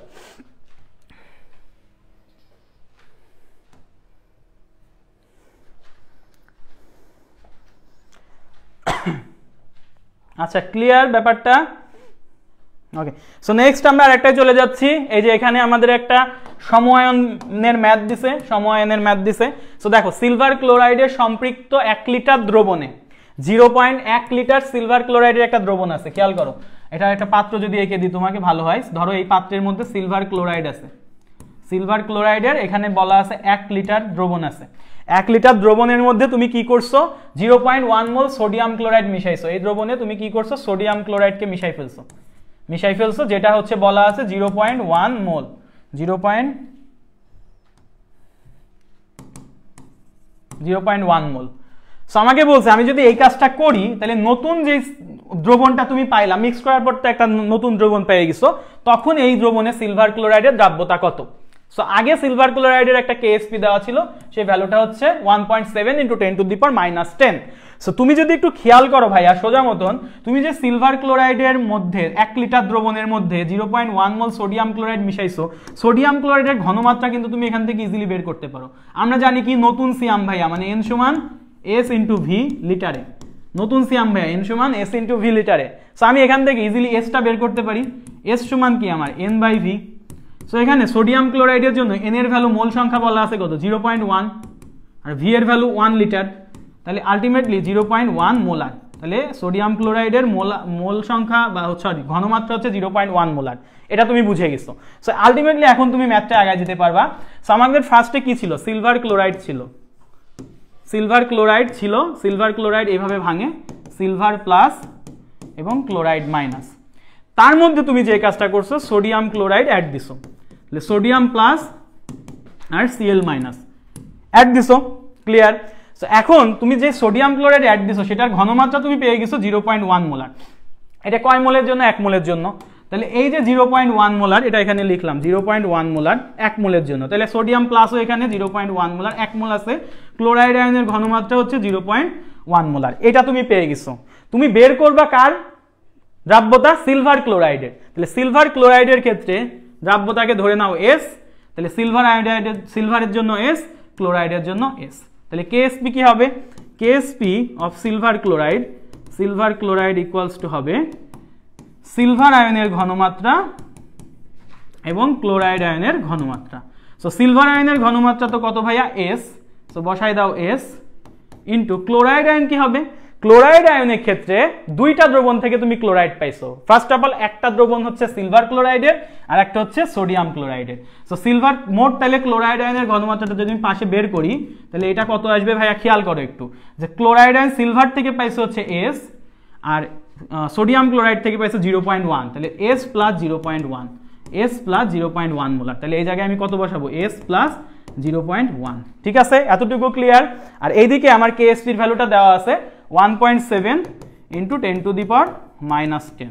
এতটুকু ক্লিয়ার কিনা সবাই একটু বলো, এতটুকু ক্লিয়ার কিনা সবাই একটু বলতে হবে ভাইয়া, নাইলে কিন্তু আগানো যাবে না। সো এতটুকু যদি ক্লিয়ার হয় তাহলে আমরা এখন এই কাজটা করতে পারি যে 1.7 × 10⁻⁻10 এটা ইকুয়ালস টু মাল্টিপ্লাই করে দিলাম S² প্লাস 0.1 S। ওকে, এতটুকু ক্লিয়ার না? এখন তোমাকে যেটা করতে হবে, তোমার সর্বনিম্ন যে ঘাতটা আছে এটার এসটাকে রেখে বাকিগুলো ভ্যানিশ করতে হবে। রিজন কি, বাকিগুলো তুমি ভ্যানিশ করে দেবা ক্যালকুলেশনের সুবিধার্থে। দেখো এখানে আছে আমার এস আর এখানে আমার আছে হচ্ছে S²। তো তোমাকে যেটা করতে হবে, S আর S² এর মধ্যে তুমি জানো যে আমাদের দ্রাব্যতা গুণফল নির্ণয় করা হয় একদমই স্বল্প দ্রবণীয় লবণের ক্ষেত্রে। স্বল্প দ্রবণীয় মানে কি, যাদের ঘনমাত্রাটা অনেক অনেক অনেক ছোট থাকে। এখন তুমি চিন্তা করো একটা ছোট সংখ্যাকে যদি তুমি আবার স্কোয়ার করো, ধরো 0.0001, এটাকে আবার স্কোয়ার করছো, আরো ছোট হয়ে যাবে সংখ্যাটা। সো একটা ছোট সংখ্যাকে আরো স্কোয়ার করলে যেহেতু ছোট হয়ে যাচ্ছে, কিউব করলে আরো ছোট হয়ে যাবে। সো স্কোয়ার কিউব এই জিনিসগুলো আমি বাদ দিয়ে দিব। তাহলে এই যে S² আছে এই রাশিটাকে আমি নগণ্য ভ্যালু ধরে বাদ দিয়ে দিব। তাহলে আলটিমেটলি থাকে কি 0.1S equals to 1.7 × 10⁻⁻10। So 0.1S আর এটা হচ্ছে 1.7 × 10⁻⁻10। আলটিমেটলি তুমি এইদিকে নিয়ে আসলে এই ভ্যালুটা তুমি হাতেই করে ফেলতে পারবা। S এর ভ্যালু আসবে হচ্ছে 1.7 × 10⁻⁹ মোলার। সো দেখো আগে তোমার দ্রাব্যতা গুণফল ছিল হচ্ছে 1.7 × 10⁻⁻10, এখন এটা সরি দ্রাব্যতা গুণফল ছিল এটা, এখন দ্রাব্যতা হয়ে গেছে 1.7 × 10⁻⁹ মোলার। ক্লিয়ার ব্যাপারটা, হাতেই করে ফেলা গেল। সো আমরা কি এটা বুঝছি কিনা ভাইয়াকে জানাও, ক্লিয়ারলি বুঝছো কিনা এটা জানাইতে পারো।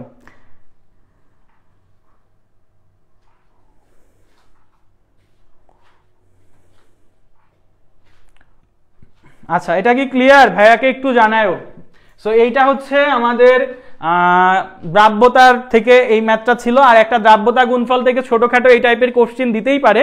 সো এই জিনিসটা একটু মাথায় রাখবে। আমি সংজ্ঞাটা জাস্ট একটু মুখে বলে দিচ্ছি যে দ্রাব্যতা গুণফলকে আমরা বলি হচ্ছে KSP। কি বলি? KSP। সো KSP সংজ্ঞার মধ্যে কিছু ব্যাপার ছিল। দ্রাব্যতার মধ্যে যেমন সম্পৃক্ত দ্রবণ মাস্ট হওয়া লাগতো, দ্রাব্যতা গুণফলেও সম্পৃক্ত দ্রবণ মাস্ট হওয়া লাগতো, তবে এখানে স্বল্প দ্রবণীয় আয়নিক যৌগ হওয়া লাগতো। সো এই জিনিসটা আসলে বুঝাই যে বেরিয়াম সালফেটের দ্রাব্যতা গুণফল এত বলতে কি বুঝায়। তোমরা ফার্স্ট অফ অল বেরিয়াম সালফেটটাকে ভেঙে ফেলবা। সো বেরিয়াম সালফেটকে ভাঙলে আসে হচ্ছে বেরিয়াম আর সালফেট, এরকম একটা ব্যাপার। সো বেরিয়াম 2+ আর হচ্ছে সালফেট 2-। সো তুমি যেটা করবা, বলবা এখানে যে KSP = আমাদের এখানে লেখা যায় যে বেরিয়াম আয়নের ঘনমাত্রা প্লাস সালফেট আয়নের ঘনমাত্রা। সো তুমি এখানে কিছু জিনিস অ্যাড করবা, বলবা নির্দিষ্ট তাপমাত্রায় স্বল্প দ্রবণীয়, কোনো একটা স্বল্প দ্রবণীয় সম্পৃক্ত আয়নিক যৌগে নির্দিষ্ট তাপমাত্রা, কয়েকটা পয়েন্ট দেখো, নির্দিষ্ট তাপমাত্রায় স্বল্প দ্রবণীয় সম্পৃক্ত আয়নিক যৌগে, 4টা পয়েন্ট, নির্দিষ্ট তাপমাত্রায় স্বল্প দ্রবণীয় সম্পৃক্ত আয়নিক যৌগে আয়নদ্বয়ের বেরিয়াম 2+ এবং সালফেট আয়নদ্বয়ের মোলার ঘনমাত্রার গুণফলের মান এত। ঠিক আছে, তাহলে এই জিনিসটা দ্বারা কি বোঝায়? নির্দিষ্ট তাপমাত্রায় স্বল্প দ্রবণীয় সম্পৃক্ত আয়নিক বেরিয়াম সালফেট দ্রবণে বেরিয়াম 2+ এবং সালফেট 2- আয়নদ্বয়ের মোলার ঘনমাত্রার গুণফল এই যে 1.1 × 10⁻⁻10। এই জিনিসটা এখানে জাস্ট বলা লাগবে। ঠিক আছে, সো এই ব্যাখ্যামূলক কোশ্চেনটা আমরা আশা করি অ্যান্সার করে আসতে পারবো। এক্সাক্ট যে হওয়া লাগবে, সবগুলো লেখা লাগবে এরকম না। তোমাদের একটা টেন্ডেন্সি থাকে, ভাইয়া বলছিল এরকম, আমি এরকম মনে পড়তেছে লিখবো না। ভাই তুমি না লিখলে খাতা তো জিরো, খাতা তো ব্ল্যাঙ্ক, তোমাকে নাম্বার কোথায় দিবে? তোমাকে লিখতে হবে অন্তত। ঠিক আছে, সো এই জিনিসটা মাথায় রাখবা। ওকে, সো আমাদের মোটামুটি এই টাইপটাও শেষ হয়ে গেল। সো আমরা আর একটা টাইপে চলে যাচ্ছি, সেটা হচ্ছে টাইপ 5। সবাই বলো ক্লিয়ারলি বুঝছো কিনা? সবাই বলো ক্লিয়ারলি টাইপ 4টা বুঝছো কিনা? টাইপ 4 যদি আমি হচ্ছে সবগুলোর উপর কিন্তু দেখাবো না, আমি তোমাদের এই কোশ্চিন গুণগত রসায়নেরটা সুন্দর মতো সলভ করে দিচ্ছি, বাকিগুলো টপিকের সাজেশন দিয়ে দিব। সো বোর হওয়ার কিছু নাই ভাইয়া, কিছুক্ষণের মধ্যে শেষ করে দিব ইনশাল্লাহ। মাশরাফি ভাই কি বলছে? ফ্যামিলির সবচেয়ে পরিশ্রমী ব্যক্তি আছে, সমস্যা ঢাপি এক্সামের পর। হ্যাঁ, এক্সামের পরই আসলে পোলাপান বুঝে গুরুত্বটা, আসলে তখন একটা সমস্যা হয়ে যায়। আসলে তখন বুঝুক, আমরা এটা চাই না, আমরা চাই যাতে এক্সামের আগেই তোমরা বুঝো আর আদায় করে নিতে পারো। তোমরা ক্লাসের জন্য অনেকে অনেক কথা বলছো, কিন্তু আলটিমেটলি ক্লাসটা করতেছো না। সো ভাইয়ারা তো তাহলে নেক্সট ক্লাসগুলো আর কি এভাবে দিব না। সো এই হচ্ছে ব্যাপার। আচ্ছা, সো দেখো টাইপ 5 হচ্ছে রিডবার্গ সমীকরণ এবং বর্ণালী। সো রিডবার্গ সমীকরণ এবং বর্ণালীর ক্ষেত্রে তোমাদের বর্ণালীর অলরেডি একটা জিনিস পড়ে আসছো, তড়িৎচুম্বকীয় বর্ণালী। যে জিনিসটা তুমি দেখো এখানে আমরা অলরেডি পড়ে আসছি, তড়িৎচুম্বকীয় বর্ণালীর যে জায়গাটা, এই যে তড়িৎচুম্বকীয় বর্ণালীর ব্যবহারগুলো আমরা পড়ে আসছি।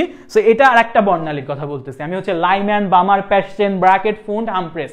মোট 6টা বর্ণালী ছিল আমার, লাইম্যান, বামার, প্যাসচেন, ব্র্যাকেট, ফুন্ড, হামফ্রেস।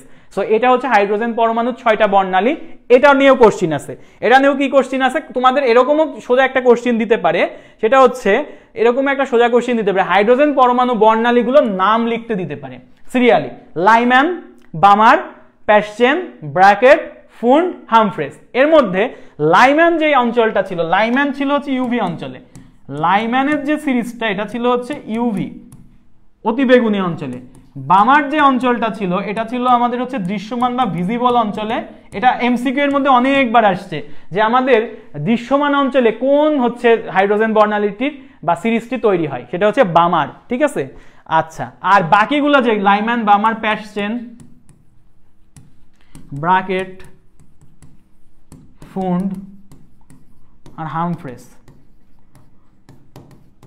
সো এই কয়েকটা হচ্ছে অবলোহিত অঞ্চল বা আয়ার অঞ্চলে তৈরি হয়, অবলোহিত বা আয়ার অঞ্চলে তৈরি হয়। সো এটা এমসিকিউ এর জন্য ইম্পর্টেন্ট, আবার রিটেনের জন্য ইম্পর্টেন্ট। সো এই যে লাইম্যানের জন্য, লাইম্যান সিরিজের জন্য যেমন আমাদের N1 এর ভ্যালু কত, N2 এর ভ্যালু কত। সো N1 N2 এর ভ্যালুটা আমি একটু বলে দিই, এটা হচ্ছে N1 এর ভ্যালু আর এটা হচ্ছে N2 এর ভ্যালু।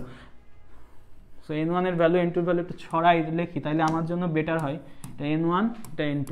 সো N1 এর ভ্যালু হচ্ছে লাইম্যানের ক্ষেত্রে 1, লাইম্যানের ক্ষেত্রে হচ্ছে 1, বামারের ক্ষেত্রে হচ্ছে 2, প্যাসচেনের ক্ষেত্রে 3, ব্র্যাকেটের ক্ষেত্রে 4, ফুন্ডের ক্ষেত্রে 5, হামফ্রেসের ক্ষেত্রে 6, তাই তো? আর বামারের হচ্ছে N2 এর ভ্যালু কি হয়, বেশি বেশি করে তৈরি হয়। সো N2 এর ভ্যালু এখানে হচ্ছে 2, 3, 4 এরকম করে ইনফিনিটি পর্যন্ত যায়।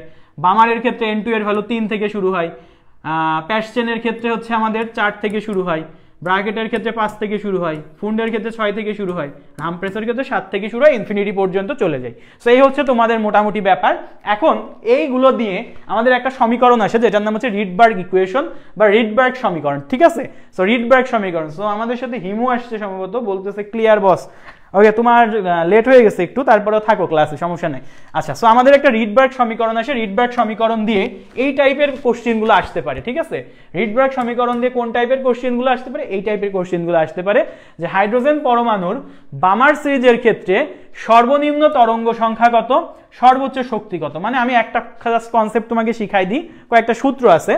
সূত্রটা হচ্ছে এরকম, একটা সূত্র আছে রিডবার্গ সমীকরণের সূত্রটা হচ্ছে এরকম যে nu bar equals to 1/λ equals to RH into Z square into 1/n1 square minus 1/n2 square. এই হচ্ছে একটা সূত্র আছে, এই সূত্রটা দিয়ে তোমার হচ্ছে ম্যাথগুলো আগানো লাগবে, ঠিক আছে? রিডবার্গের ইকুয়েশনটা কি? New bar equals to RH into Z square into 1/n1 square minus 1/n2 square, ঠিক আছে? That's it. এখন তোমাকে যেটা করা লাগবে, তোমার যদি বলে যে সর্বোচ্চ শক্তি, আর শক্তির সাথে সবগুলো প্রপোর্শনাল জিনিসগুলো মনে রাখবা। যদি আমাদের বলে ই ম্যাক্স, ই এর সাথে বাকিগুলো যেমন নিউ ম্যাক্স, নিউও ম্যাক্স হবে, কম্পাঙ্ক ম্যাক্সিমাম হবে, তরঙ্গ সংখ্যাও তখন ম্যাক্সিমাম হবে। এইগুলোর ক্ষেত্রে শর্ত কি? এইগুলোর ক্ষেত্রে শর্ত হচ্ছে n2 এর ভ্যালুটা হবে ইনফিনিটি, তখন তুমি এই সূত্রে n2 এর ভ্যালুটা ইনফিনিটি বসাবা। আর যদি তোমাকে বলে ই যখন ম্যাক্সিমাম হবে, একটা বিষয় মনে রাখবা, ই যখন ম্যাক্সিমাম হবে ল্যামডা তখন মিনিমাম হবে, ল্যামডা তখন মিনিমাম হবে, এই ব্যাপারটা মনে রাখবা। ল্যামডা মিনিমাম হলে বাকি সবাই ম্যাক্সিমাম হবে, তখন শর্ত হবে n2 এর মান ইনফিনিটি। আর যদি এরকম হয় তাহলে উল্টাটা, তোমরা এখন মনে করো, তোমরা এখন লিখো তো, ল্যামডা যদি ম্যাক্সিমাম হয় তাহলে বাকি সবকটা মিনিমাম হবে, যেমন ই মিনিমাম হবে, নিউ মিনিমাম হবে, নিউ বারও মিনিমাম হবে, তখন তোমার শর্তটা হবে n2 এর ভ্যালুটা, n2 এর ভ্যালুটা হচ্ছে n1 যেটা আছে এটার সাথে 1 যোগ হবে, জাস্ট এইটাই হচ্ছে তোমার শর্ত, ঠিক আছে? তখন n1 এর ভ্যালু যেটা থাকবে সেটার সাথে জাস্ট 1 যোগ হবে। এই জিনিসটা হচ্ছে এমসিকিউ আসে, ঢাবি এমসিকিউতেও অনেক আসে, এবং রিটেনের ক্ষেত্রেও মাঝে মাঝে দিতে পারে ভাইয়া, এটা অ্যাজাম্পশন, এটা লেস ইম্পর্টেন্ট টপিক, বাট তারপরে ভাইয়া দিয়ে রাখছি রিটেনের জন্য, ঠিক আছে? রিটেনের জন্য এখান থেকে আরো কিছু টপিক করা যায় কোশ্চেন, যেমন ওই যে ল্যামডার ভ্যালু দৃশ্যমান অঞ্চলে পড়বে কি পড়বে না, ধরো তোমাকে এই টাইপের কিছু দিয়ে দিল, তো করাই যায়, এগুলো হাতে করা যাবে পারবার। সো এখন তাইলে এই ম্যাথটা তোমরা একটু সলভ করে ফেলবা, এই ম্যাথটা আশা করি প্যারা হবে না। তো আমাকে বলছে সর্বনিম্ন তরঙ্গ সংখ্যা কত। সর্বনিম্ন মানে কি? সর্বনিম্ন তরঙ্গ সংখ্যা মানে তুমি বুঝতে পারতেছো যে আমাদের হচ্ছে নিউ বার মিনিমাম, নিউ বার মিনিমাম যখন হবে তখন n2 এর ভ্যালু কি হবে? n2 এর ভ্যালু হবে, নিউ বার মিনিমাম হইলে n2 এর ভ্যালু n1 এর থেকে 1 যোগ হবে। এখন n1 এর ভ্যালু কত? n1 এর ভ্যালু বলতে বামার সিরিজের ক্ষেত্রে, ভাইয়া বামার সিরিজের ক্ষেত্রে n1 এর ভ্যালু তো ফিক্সড, এটা হচ্ছে 2, তার মানে এটা হবে n2 এর ভ্যালু হবে 2 + 1, দ্যাটস মিন কি হবে 3। তাহলে তুমি জাস্ট এই ইকুয়েশনে এখন বসাই দিবা, 3 হচ্ছে n1 এর ভ্যালু, n2 এর ভ্যালু 3, n1 এর ভ্যালু হচ্ছে 2। তাহলে আমরা এটা জাস্ট করে ফেলি, চলো। তাহলে এটা হচ্ছে আমাদের আসবে new bar equals to RH into Z square, তো RH এর মতো রাখলাম, জেড এর ভ্যালু হচ্ছে 1 কারণ হাইড্রোজেন বসাইলাম না, ইন্টু 1/n1 স্কোয়ার, তাহলে n1 এর ভ্যালু হচ্ছে 2, তার মানে এটা আসবে হচ্ছে 2 স্কোয়ার মানে 4 মাইনাস 1/n2 স্কোয়ার মানে 1/9। তো আলটিমেটলি এটা কত আসবে ভাইয়া? এটা আসবে হচ্ছে RH ইন্টু 4 নং 36, 36 ভাগ 4 9, 9 মাইনাস 4 5/36 মানে 5RH/36, তাহলে এটা অ্যান্সার হবে 5RH/36। তাহলে এটাই হচ্ছে তোমার নিউ মিনিমামের অ্যান্সার, ঠিক আছে? এই হচ্ছে অ্যান্সার। বোঝা গেছে ভাইয়ারা? আশা করি ক্লিয়ারলি তোমরা বুঝতে পেরেছো। ক্লিয়ার কিনা? এটা যদি ক্লিয়ার হয় তাহলে এখন তুমি সর্বোচ্চ শক্তি বের করতে পারবা। তো সর্বোচ্চ শক্তির ক্ষেত্রে তোমাকে কি করা লাগবে? সর্বোচ্চ শক্তির ক্ষেত্রে ডিরেক্টলি তো শক্তি বের করতে পারবা না, শক্তিটা যখন সর্বোচ্চ তখন ল্যামডাটা মিনিমাম, তাহলে এই ইকুয়েশন থেকে ল্যামডাটা বের করে নিবা, ল্যামডাটা বের করে নিবা, তাহলে ল্যামডাটা কি হবে? মিনিমাম। ল্যামডাটা কি হবে? মিনিমাম। ল্যামডা মিনিমাম যখন তুমি এখান থেকে ধরো এই ইকুয়েশনে বসাবা 2 নম্বরে, আমি একটু বলেই দিই কিভাবে করবা, আসলে প্যাচ লেগে যেতে পারে। সো তুমি যখন এখান থেকে ই ম্যাক্সিমাম বের করতে হবে, ডিরেক্টলি যেহেতু ই ম্যাক্সিমাম পাচ্ছ না, আলটিমেটলি তুমি ল্যামডা মিনিমাম বের করবা। শর্তটা কি? শর্তটা হচ্ছে n2 এর ভ্যালুটা ইনফিনিটি বসাইতে হবে। সো ইনফিনিটি বসানোর পরে তুমি না এখান থেকে ল্যামডা মিনিমামটা পাবা না, ল্যামডা মিনিমামটা পাবা, তখন আমার ল্যামডার সাথে ই এর সম্পর্ক কি? ই সমান hc/ল্যামডা, তখন ওই জায়গায় ল্যামডা মিনিমামের এটা ভ্যালুটা বসাই দিবা। ল্যামডা মিনিমাম বসালে ইটা ম্যাক্সিমাম পেয়ে যাবা। দ্যাটস ইট, ঠিক আছে। সো এই হচ্ছে আমাদের মোটামুটি এইগুলো। সো তোমাদের রিটেনের ক্ষেত্রে একটা পরামর্শ, যদি তুমি কোনো সময় এরকম হয় যে এমন কিছু ম্যাথ দিছে যেটা আমি ভ্যালু বের করতে পারতেছি না, ঠিক আছে, ভ্যালুটা বের করার দরকার নাই, তুমি এই পর্যন্ত এসে রেখে দাও, দরকার এরকম বক্স করে রেখে দাও, স্যার বুঝে নিবে, ঠিক আছে। আলটিমেটলি তুমি এই যে ল্যামডা মিনিমাম এখান থেকে তুমি আর এইচ আকারে রেখে দিবে এটাকে, আর তারপরে ই ম্যাক্সিমামের ক্ষেত্রে H C by lambda minimum, so lambda মিনিমামেরটাও আর এইচ আকারে রেখে দিবা। তোমার আর এইচ এর ভ্যালু যদি নাও বসাও, তুমি এখানে প্রায় ফুল মার্কসই পাওয়া উচিত, ফুল মার্কস না দিলে হাফ মার্ক সর্বোচ্চ কাটতে পারে, কারণ তুমি প্রসেস বুঝছো, তুমি সর্বোচ্চটা ট্রাই করছো। তুমি যদি ট্রাই না করে এই জিনিসগুলো ব্ল্যাঙ্ক রাখো, নাম্বারটা কোথায় দিবে? পার্শিয়াল মার্কিং কিন্তু আছে রিটেনে, জিনিসটা মাথায় রাখতে হবে। সো আমরা আশা করি আমাদের রিডবার্গের অঞ্চল যে ব্যাপারটা ছিল সেটাও আমাদের হয়ে গেছে। সো বর্ণালীগুলোর নাম, অঞ্চল সমূহ, এটাও ডান। সো আমাদের টাইপ 6 যেটা, এটা আমি আর এখানে পড়াচ্ছি না, এটা টাইপ 6টা আমি বলবো আমাদের যারা ব্যাচে আসো বা আমাদের ব্যাচে না থাকলেও গুণগত রসায়নের অ্যাডমিশন ক্লাসটা অন্তত পাবলিক করা আছে। গুণগত রসায়নের 2টা ক্লাস আমরা ফার্স্টের দিকে নিছিলাম, সেখানে একদম ধরে ধরে টাইপ ধরে ধরে পড়ানো হয়েছে, যেখানে আমাদের আমাদের যে ভার্সিটি মাস্টার যে কোশ্চিন ব্যাংকটা আছে, সো সেখানেও সেগুলো সলভ করা হয়েছে, প্লাস কনসেপ্ট পড়ানো হয়েছে। সেখানে আমরা আয়ন শনাক্তকরণ শিক্ষা পরীক্ষার টপিকটা অনেক টাইম নিয়ে সুন্দর করে পড়াইছিলাম। সো তারপরেও আমি কিছু জিনিস এখানে রাখছি। দেখো, শিক্ষা পরীক্ষায় কেন গাঢ় HCl ব্যবহার করা, এটা সবাই জানো মোটামুটি, যে শিক্ষা পরীক্ষা দ্বারা আমরা কি করি, আমরা হচ্ছে ধাতব লবণগুলো শনাক্তকরণ করি। ধরো আমাদের শিক্ষা পরীক্ষা দ্বারা আমরা শনাক্তকরণ করতেছি হচ্ছে ক্যালসিয়াম ক্লোরাইডকে, সরি ক্যালসিয়াম ক্লোরাইড তো ডিরেক্ট দিলে হবে না, যে কোনো একটা লবণের নাম তোমরা বলতে পারো।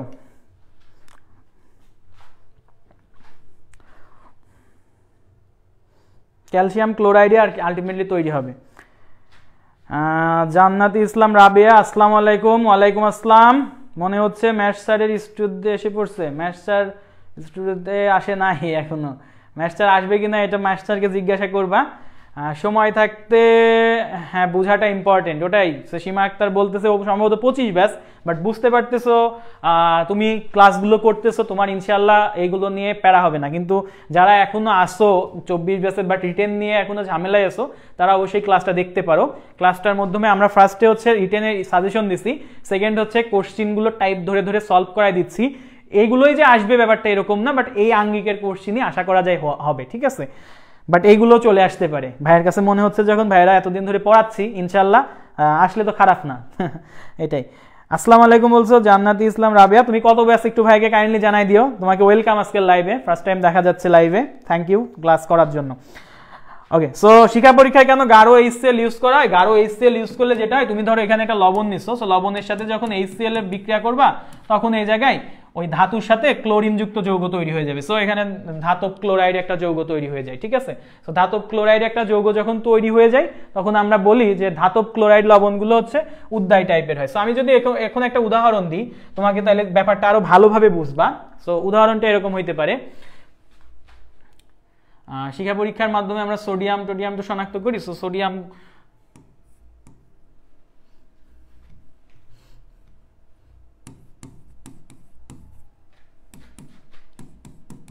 ধরো এই টাইপের একটা উদাহরণ, calcium carbonate plus HCl। So এখানে যেটা হবে, ক্যালসিয়াম পজিটিভ আর ক্লোরিন হচ্ছে নেগেটিভ, সো ক্যালসিয়াম ক্লোরাইড তৈরি করবে, প্লাস কার্বন ডাইঅক্সাইড তৈরি করে আর পানি তৈরি করে। সো এখানে যেটা হয়, আমাদের এমনিতে যে লবণগুলো থাকে, এই লবণগুলো সচরাচর উদ্দায়ী হয় না, অনুদ্দায়ী, মানে হচ্ছে তাপ দিলে এগুলো হচ্ছে উড়ে না, মানে বাষ্পায়িত হতে চায় না। বাষ্পায়িত না হলে ইলেকট্রন নিম্ন থেকে উচ্চ শক্তি স্তরে যাবে না, শক্তির শোষণও হবে না, আবার উচ্চ থেকে নিম্ন শক্তি স্তরে আসবে না, শক্তির বিকিরণও হবে না, আমরা কালার দেখতে পারবো না, আলটিমেটলি কাজ হবে না। তার মানে আমাদের এই লবণটাকে উদ্দায়ী বানাইতে হবে। সো আমি যখন এখানে কনসেন্ট্রেটেড বা গাঢ় HCl এখানে অ্যাড করব, সো গাঢ় HCl অ্যাড করলে এইটা যে ধাতব ক্লোরাইড লবণে কনভার্ট হয়, ধাতব ক্লোরাইড লবণটা অনেক বেশি উদ্দায়ী হয়, এটা অল্প একটু তাপ দিলেই বাষ্পায়িত হয়, ইলেকট্রনগুলো নিম্ন থেকে ওপরের শক্তি স্তরে যায়, শক্তির শোষণ হয়, আবার উচ্চ থেকে নিম্ন শক্তি স্তরে আসে, শক্তির বিকিরণ হয়, যার ফলে আমরা দৃশ্যমান আলোর তরঙ্গ দৈর্ঘ্যের রেঞ্জে যদি আলোটা পড়ে, আমরা এটাকে রঙিন দেখি, শিক্ষা পরীক্ষায় কালারফুল দেখি। সো এই জন্য আমরা শিক্ষা পরীক্ষায় গাঢ় HCl ইউজ করি। একটা কথাই বলবো, একটা বিক্রিয়া দিবা, হলো অনুদ্দায়ী লবণকে উদ্দায়ী লবণে কনভার্ট করার জন্য। That's it, clear. আর একটা জিনিস এখান থেকে আসতে পারে শিক্ষা পরীক্ষায় বিভিন্ন কালারগুলা। সো আমাদের যে ধাতুগুলো আছে, কালারগুলো একটু মনে রাখবা। কালারগুলো কিন্তু 5টা তুলে দিয়ে বলতে পারে, 2.5 মার্কের জন্য খুব ভালো একটা কোশ্চেন। কালারগুলো মনে রাখবা, যেমন সোডিয়াম, সোনালী হলুদ। আমি সবগুলো বলবো না, কারণ এমসিকিউ আমি বলবো এই টপিকটা এমসিকিউ থেকে পড়ে নিবা, এমসিকিউ এর ক্লাসটা অবশ্যই দেখবা, ওখানে আমি পড়াইছি। সোডিয়াম সোনালী হলুদ, তারপর ক্যালসিয়াম হচ্ছে ইটেন নাই লাল, ঠিক আছে, ক্যালসিয়াম হচ্ছে ইটেন নাই লাল। এরকম আর কি, এরকম বেশ কিছু আছে যেগুলো আমরা কিন্তু আস্তে আস্তে স্ট্রনশিয়াম টকটকে লাল এই রকম 5টা দিয়ে তোমাকে কালারগুলো জানতে চাইতে পারি। ওকে, সো আমরা আশা করি এই জিনিসটা নিয়ে প্যারা খাবো না। আর বিভিন্ন শনাক্তকারী বিকারক বিক্রিয়া বর্ণ আসতে পারে, যার মধ্যে একটা খুব বেশি আসতে পারে, এটা হচ্ছে নেসলার বিকারক। কি নেসলার বিকারকটা সুন্দর মতো পড়ে যাবা, আলটিমেটলি আমি ক্লাসেও পড়াইছি, এমসিকিউ ক্লাসটা যাদের লাগবে ভাইকে নক দিবা, ইনশাআল্লাহ এমসিকিউ ক্লাসে কভার হবে। আর হচ্ছে তুমি এখান থেকে আরো কিছু আমি বলে দিচ্ছি, সেটা হচ্ছে কপার পড়ে যাবা, কপারটা সুন্দর মতো পড়ে যাবা। কপার আর একটা জিনিস মাঝে মাঝে তোমাদের অনুশীলনীর মধ্যে আছে, এই জন্য দিতেছি, সেটা হচ্ছে K4FeCN6। K4FeCN6 এই যে বিকারক দ্বারা কি কি জিনিস শনাক্ত করা যায়, এই বিকারক দ্বারা অনেকগুলো জিনিস শনাক্ত করা যায়। একটা হচ্ছে ক্যাটায়নের মধ্যে কপার শনাক্ত করা যায়, তারপর জিঙ্ক শনাক্ত করা যায়, তারপরে এইটা দ্বারা আয়রন 2+ শনাক্ত করা যায়, এইটা দ্বারা আয়রন 3+ শনাক্ত করা যায়। যদি এরকম একটা কোশ্চিন দেয় যে K4FeCN6 দ্বারা কোন কোন আয়ন শনাক্ত করা যায় বিক্রিয়া সহ লিখো, দ্যাটস মিন কপার 2+ এর সাথে এটা রিয়াকশন করে, জিঙ্ক 2+ এর সাথে এটা রিয়াকশন করে, Fe2+ এর সাথে এটা রিয়াকশন করে, Fe3+ এর সাথে এটা রিয়াকশন করে। সো রিয়াকশনের ফলে কি হয়, কি কালার হয়, সবগুলোই ক্লাসে বলা হয়েছে। সো আশা করি এগুলো জাস্ট ক্লাস দেখলেই তোমার হয়ে যাবে। হ্যাঁ, সো আরো কিছু আছে যেগুলো হচ্ছে আমরা বলে দিচ্ছি আয়নগুলা। কপার 2+ এর পরে তুমি যেটা পড়তে পারো সেটা হচ্ছে আমাদের বিভিন্ন ঋণাত্মক আয়ন আছে। ঋণাত্মক আয়নের মধ্যে কি কি আছে, ঋণাত্মক আয়নের মধ্যে ক্লোরাইড আছে, ব্রোমাইড আছে। সো ক্লোরাইড পড়বা, ব্রোমাইড তাহলে অটো হয়ে যাবে, আর সালফেট আর কার্বনের জোড়ায় আছে, সালফেটটা পড়বা। সো মোটামুটি এইগুলো আমরা একটু পড়াশোনা করব, এই পড়ালেখাগুলো করতে পারলে আমাদের কভার হবে। যেমন আমাদের K4FeCN6 দ্বারা সবগুলো শনাক্ত করা যাচ্ছে 4টা, আবার আমরা NH4OH অ্যামোনিয়াম হাইড্রোক্সাইড দ্বারা সব কিন্তু শনাক্ত করতে পারি, অল টাইপস হচ্ছে আয়ন শনাক্ত করতে পারি, অল টাইপস আয়ন কিন্তু NH4 দ্বারা শনাক্ত করা যায়। NH4OH অ্যামোনিয়াম হাইড্রোক্সাইড আমাদের আয়ন শনাক্তকরণের একটা স্পেশাল বা সার্বজনীন বিকারক হিসেবে বলা যায়। তো তাহলে আমাদের মোটামুটি আমাদের যে গুণগত রসায়নের 6টা টাইপ ছিল, এই টপিকটা আমরা বারবার বলতেছি, এমসিকিউ ক্লাসটা দেখবা। এমসিকিউ ক্লাস যারা ব্যাচে নাই তাদের ভয় নাই, এমসিকিউ ক্লাসটা প্রাইভেট করা নাই, এটা পাবলিক করা আছে। ভাইয়াদের এমসিকিউ ক্লাসটা প্রথম ক্লাসটা পাবলিক নেওয়া হয়েছিল, প্যারা নাই। সো ক্লাস না করলে অনেক কিছু মিস করতাম। হ্যাঁ সীমা একটা থ্যাঙ্কস তোমাকে। ওকে, সো আমরা তাহলে গুণগত রসায়ন থেকে যেই অংশগুলো কভার করছি, দেখো আমাদের মোটামুটি আমাদের ঢাবি রিটেন সাজেশন কেমিস্ট্রি ক্লাস চলতেছে। সো এখানে গুণগত রসায়ন পার্টটা যেটা, এখানে আমরা ইলেকট্রন বিন্যাস থেকে স্যাম্পল কোশ্চেনগুলো দেখছি, কোয়ান্টাম সংখ্যা থেকে স্যাম্পল কোশ্চেনগুলো দেখছি, যেটা শুধুমাত্র যে ঢাবি রিটেন এবং যারা একাডেমিকের আছো তাদের কিন্তু কাজে লাগবে, বারবার বলতেছি। কারণ ঢাবি রিটেন যেটা, সেটা হচ্ছে মূলত একাডেমিককে যে আমাদের ইম্পর্টেন্ট ফেজগুলো ছিল ওইগুলোর থেকেই আর কি আসে ম্যাক্সিমাম কোশ্চেনগুলো। তারপর টাইপ 3 তড়িৎ চুম্বকীয় বিকিরণ বর্ণালীর ব্যবহার করছি, দ্রাব্যতার গুণফলের কিছু জায়গা কভার করছি, রিডব্যাক সমীকরণ, হাইড্রোজেন বর্ণালীর জিনিসটা দেখছি। আর আয়ন শনাক্তকরণ আমরা এমসিকিউ ক্লাসটা থেকে অবশ্যই একটু ভালো মতন দেখবো, তাও 2-1টা জিনিস দেখাই দিছি। হ্যাঁ, সো এটা হচ্ছে আমাদের মোটামুটি গুণগত রসায়ন পার্টটা ছিল। এখন বাকি যে চ্যাপ্টারগুলো আছে ফার্স্ট পেপারের, সেটা হচ্ছে মৌলের পর্যায়বৃত্ত ধর্ম, রাসায়নিক পরিবর্তন, এই 2টা চ্যাপ্টার আরো ইম্পর্টেন্ট চ্যাপ্টার আছে। সো এখন আমি কি সেটা দেখাবো কিনা, তোমরা একটু রেসপন্স না করলে আমি আসলে বলতে পারতেছি না।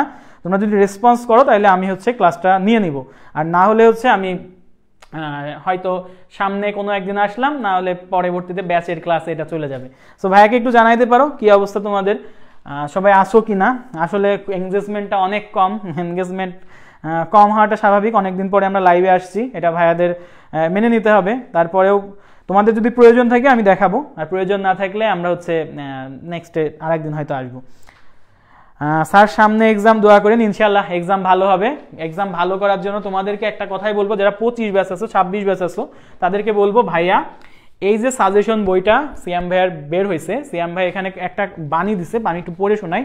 রসায়ন বোঝো, বিজ্ঞানের মজা অনুভব করো। ঠিক আছে, রসায়ন মুখস্থ নয়, বুঝে শিখলেই সহজ। রসায়ন সহজ যদি মনে প্রশ্ন জাগে, প্রতিটা কেন এর উত্তর খুঁজে বের করো। তার মানে রসায়নটা তখনই সহজ যখন তুমি বুঝে পড়বা এবং তোমার মনে প্রশ্ন জাগবে, এবং এই প্রশ্নটা থেকে প্রতিটা কেন আসবে, কেনটার যখন তুমি উত্তর খুঁজে বের করবা। এই উত্তর খুঁজে বের করার জন্য তোমাকে কিন্তু একটু কোঅপারেটিভ স্যার লাগবে। তো তুমি এরকম যদি হও, এমন একটা জায়গায় পড়লা যাকে রিস্ক করা যায় না, যার কাছে যাওয়াই যায় না, তাহলে তোমার মনের কেনই থেকে যাবে, রসায়ন হয়ে যাবে একটা ভীতির সাবজেক্ট।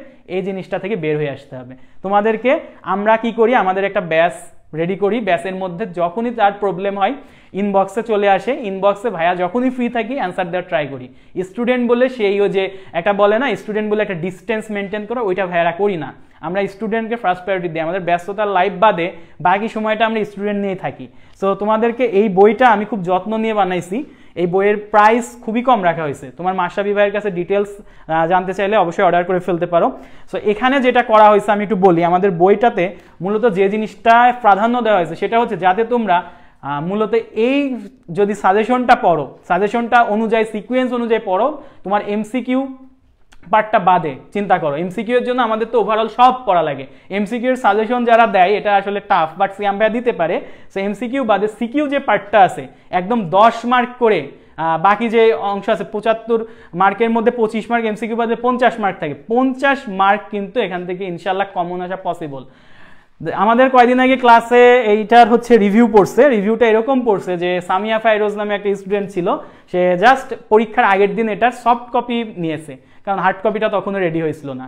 তো সেখান থেকে 8 সেটের মধ্যে 8 সেটই কমন আসছে, এবং সে পরীক্ষায় যে জাস্ট কি বলবো, লাস্ট হচ্ছে চিন্তায় পড়ে গেছে কোনটা হচ্ছে রে কোনটা অ্যান্সার করবে, সবই চেনা চেনা লাগতেছে।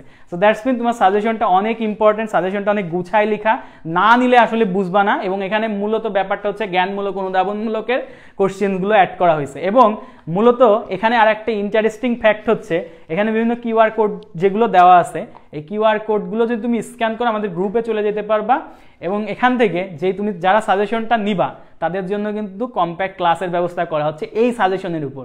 সাজেশন নিবা, সাজেশনের উপর ক্লাসও পাবা মাত্র 120 টাকায়। দ্যাটস মিন এটা একটা হিউজ বেনিফিট। সো আমি এই সাজেশনটা নিয়ে বেশি কথা এর আগে কখনো বলি নাই, আজকে লাইভে একটু বললাম, কারণ মাশরাফি ভাই বললো যে ভাই আসলে আমাদের ব্যাচের স্টুডেন্টগুলো বাদে বা আমাদের অ্যাম্বাসেডর বাদে আসলে বাকি যারা আমাদের সাথে এনগেজমেন্ট করে আমাদের লাইভ ক্লাসের মাধ্যমে তাদেরকে কোনোভাবে আসলে আমরা এটা জানাই নাই। সো এটা আমাদের দিক থেকে একটা ফেইলুর বা ব্যর্থতা, আমরা এই জন্য সরি, আমরা আসলে ওই দিকে ব্যস্ত ছিলাম। বাট তোমরা আজকে লাইভের মাধ্যমে অন্তত জেনে গেলা যে সাজেশনের ব্যাপারটা। সো আশা করি সাজেশনটা তোমরা অর্ডার করবা। সাজেশনটা অর্ডার করলে কুরিয়ার চার্জও ফ্রি, তুমি জাস্ট সাজেশনটা আমাদের ইনবক্সে এসে অর্ডার করলে হবে। অর্ডার করে তুমি জাস্ট তোমার ঠিকানাটা দিয়ে দিবা, পেমেন্টটা আমরা রিসিভ করলেই হয়তো পরের দিনেই আমরা হচ্ছে পাঠিয়ে দেওয়ার ট্রাই করবো কুরিয়ারের মাধ্যমে। That's it. সো এটা হচ্ছে খুবই একটা ইজি প্রসেস। সো আমরা আশা করি বুঝতে পারছি, মাশাআল্লাহ ক্লাস না করলে অনেক কিছু মিস করতাম বললো।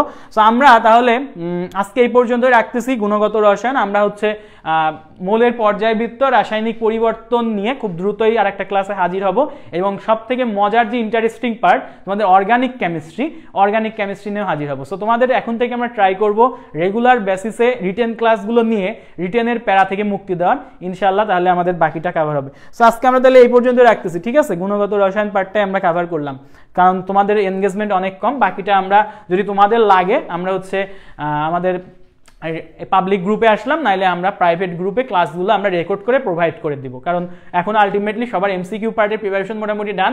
রিটেন নিয়ে তোমরা একটু প্যারাই আসো, গরম গরম রিটেন প্র্যাকটিস করবা, গরম গরম এক্সামে যে একদম অ্যান্সার করে আসবা। That's it. তাইলেই দেখবা যে কোনো রকম প্যারা তোমাদের মনে হচ্ছে না। সো কেউ কি আছো? সিডাব্লিউ জোস, ওকে, দেখান প্লিজ স্যার। দেখাবো কি, মানে আমাদের মোটামুটি এটার ডেমো যদি দেখতে চাও মাশরাফি ভাইকে জানাও, মাশরাফি ভাইকে ইনবক্স করলে ডেমো দেখতে পারবা, 2-1টা চ্যাপ্টার হয়তো দেখাবে, বাট আলটিমেটলি তোমাকে এটা অর্ডার করা লাগবে, অর্ডার করলে তোমার হচ্ছে কুরিয়ার করে দেওয়া হবে তোমার। সো এই আর কি, ঠিক আছে? সো সবাই ভালো থাকো, সুস্থ থাকো। আজকের মতো এই পর্যন্তই। সামনে আর একটা ডিইউ রিটেন ক্লাস নিয়ে খুব দ্রুতই দেখা হচ্ছে ইনশাআল্লাহ। আসসালামু আলাইকুম।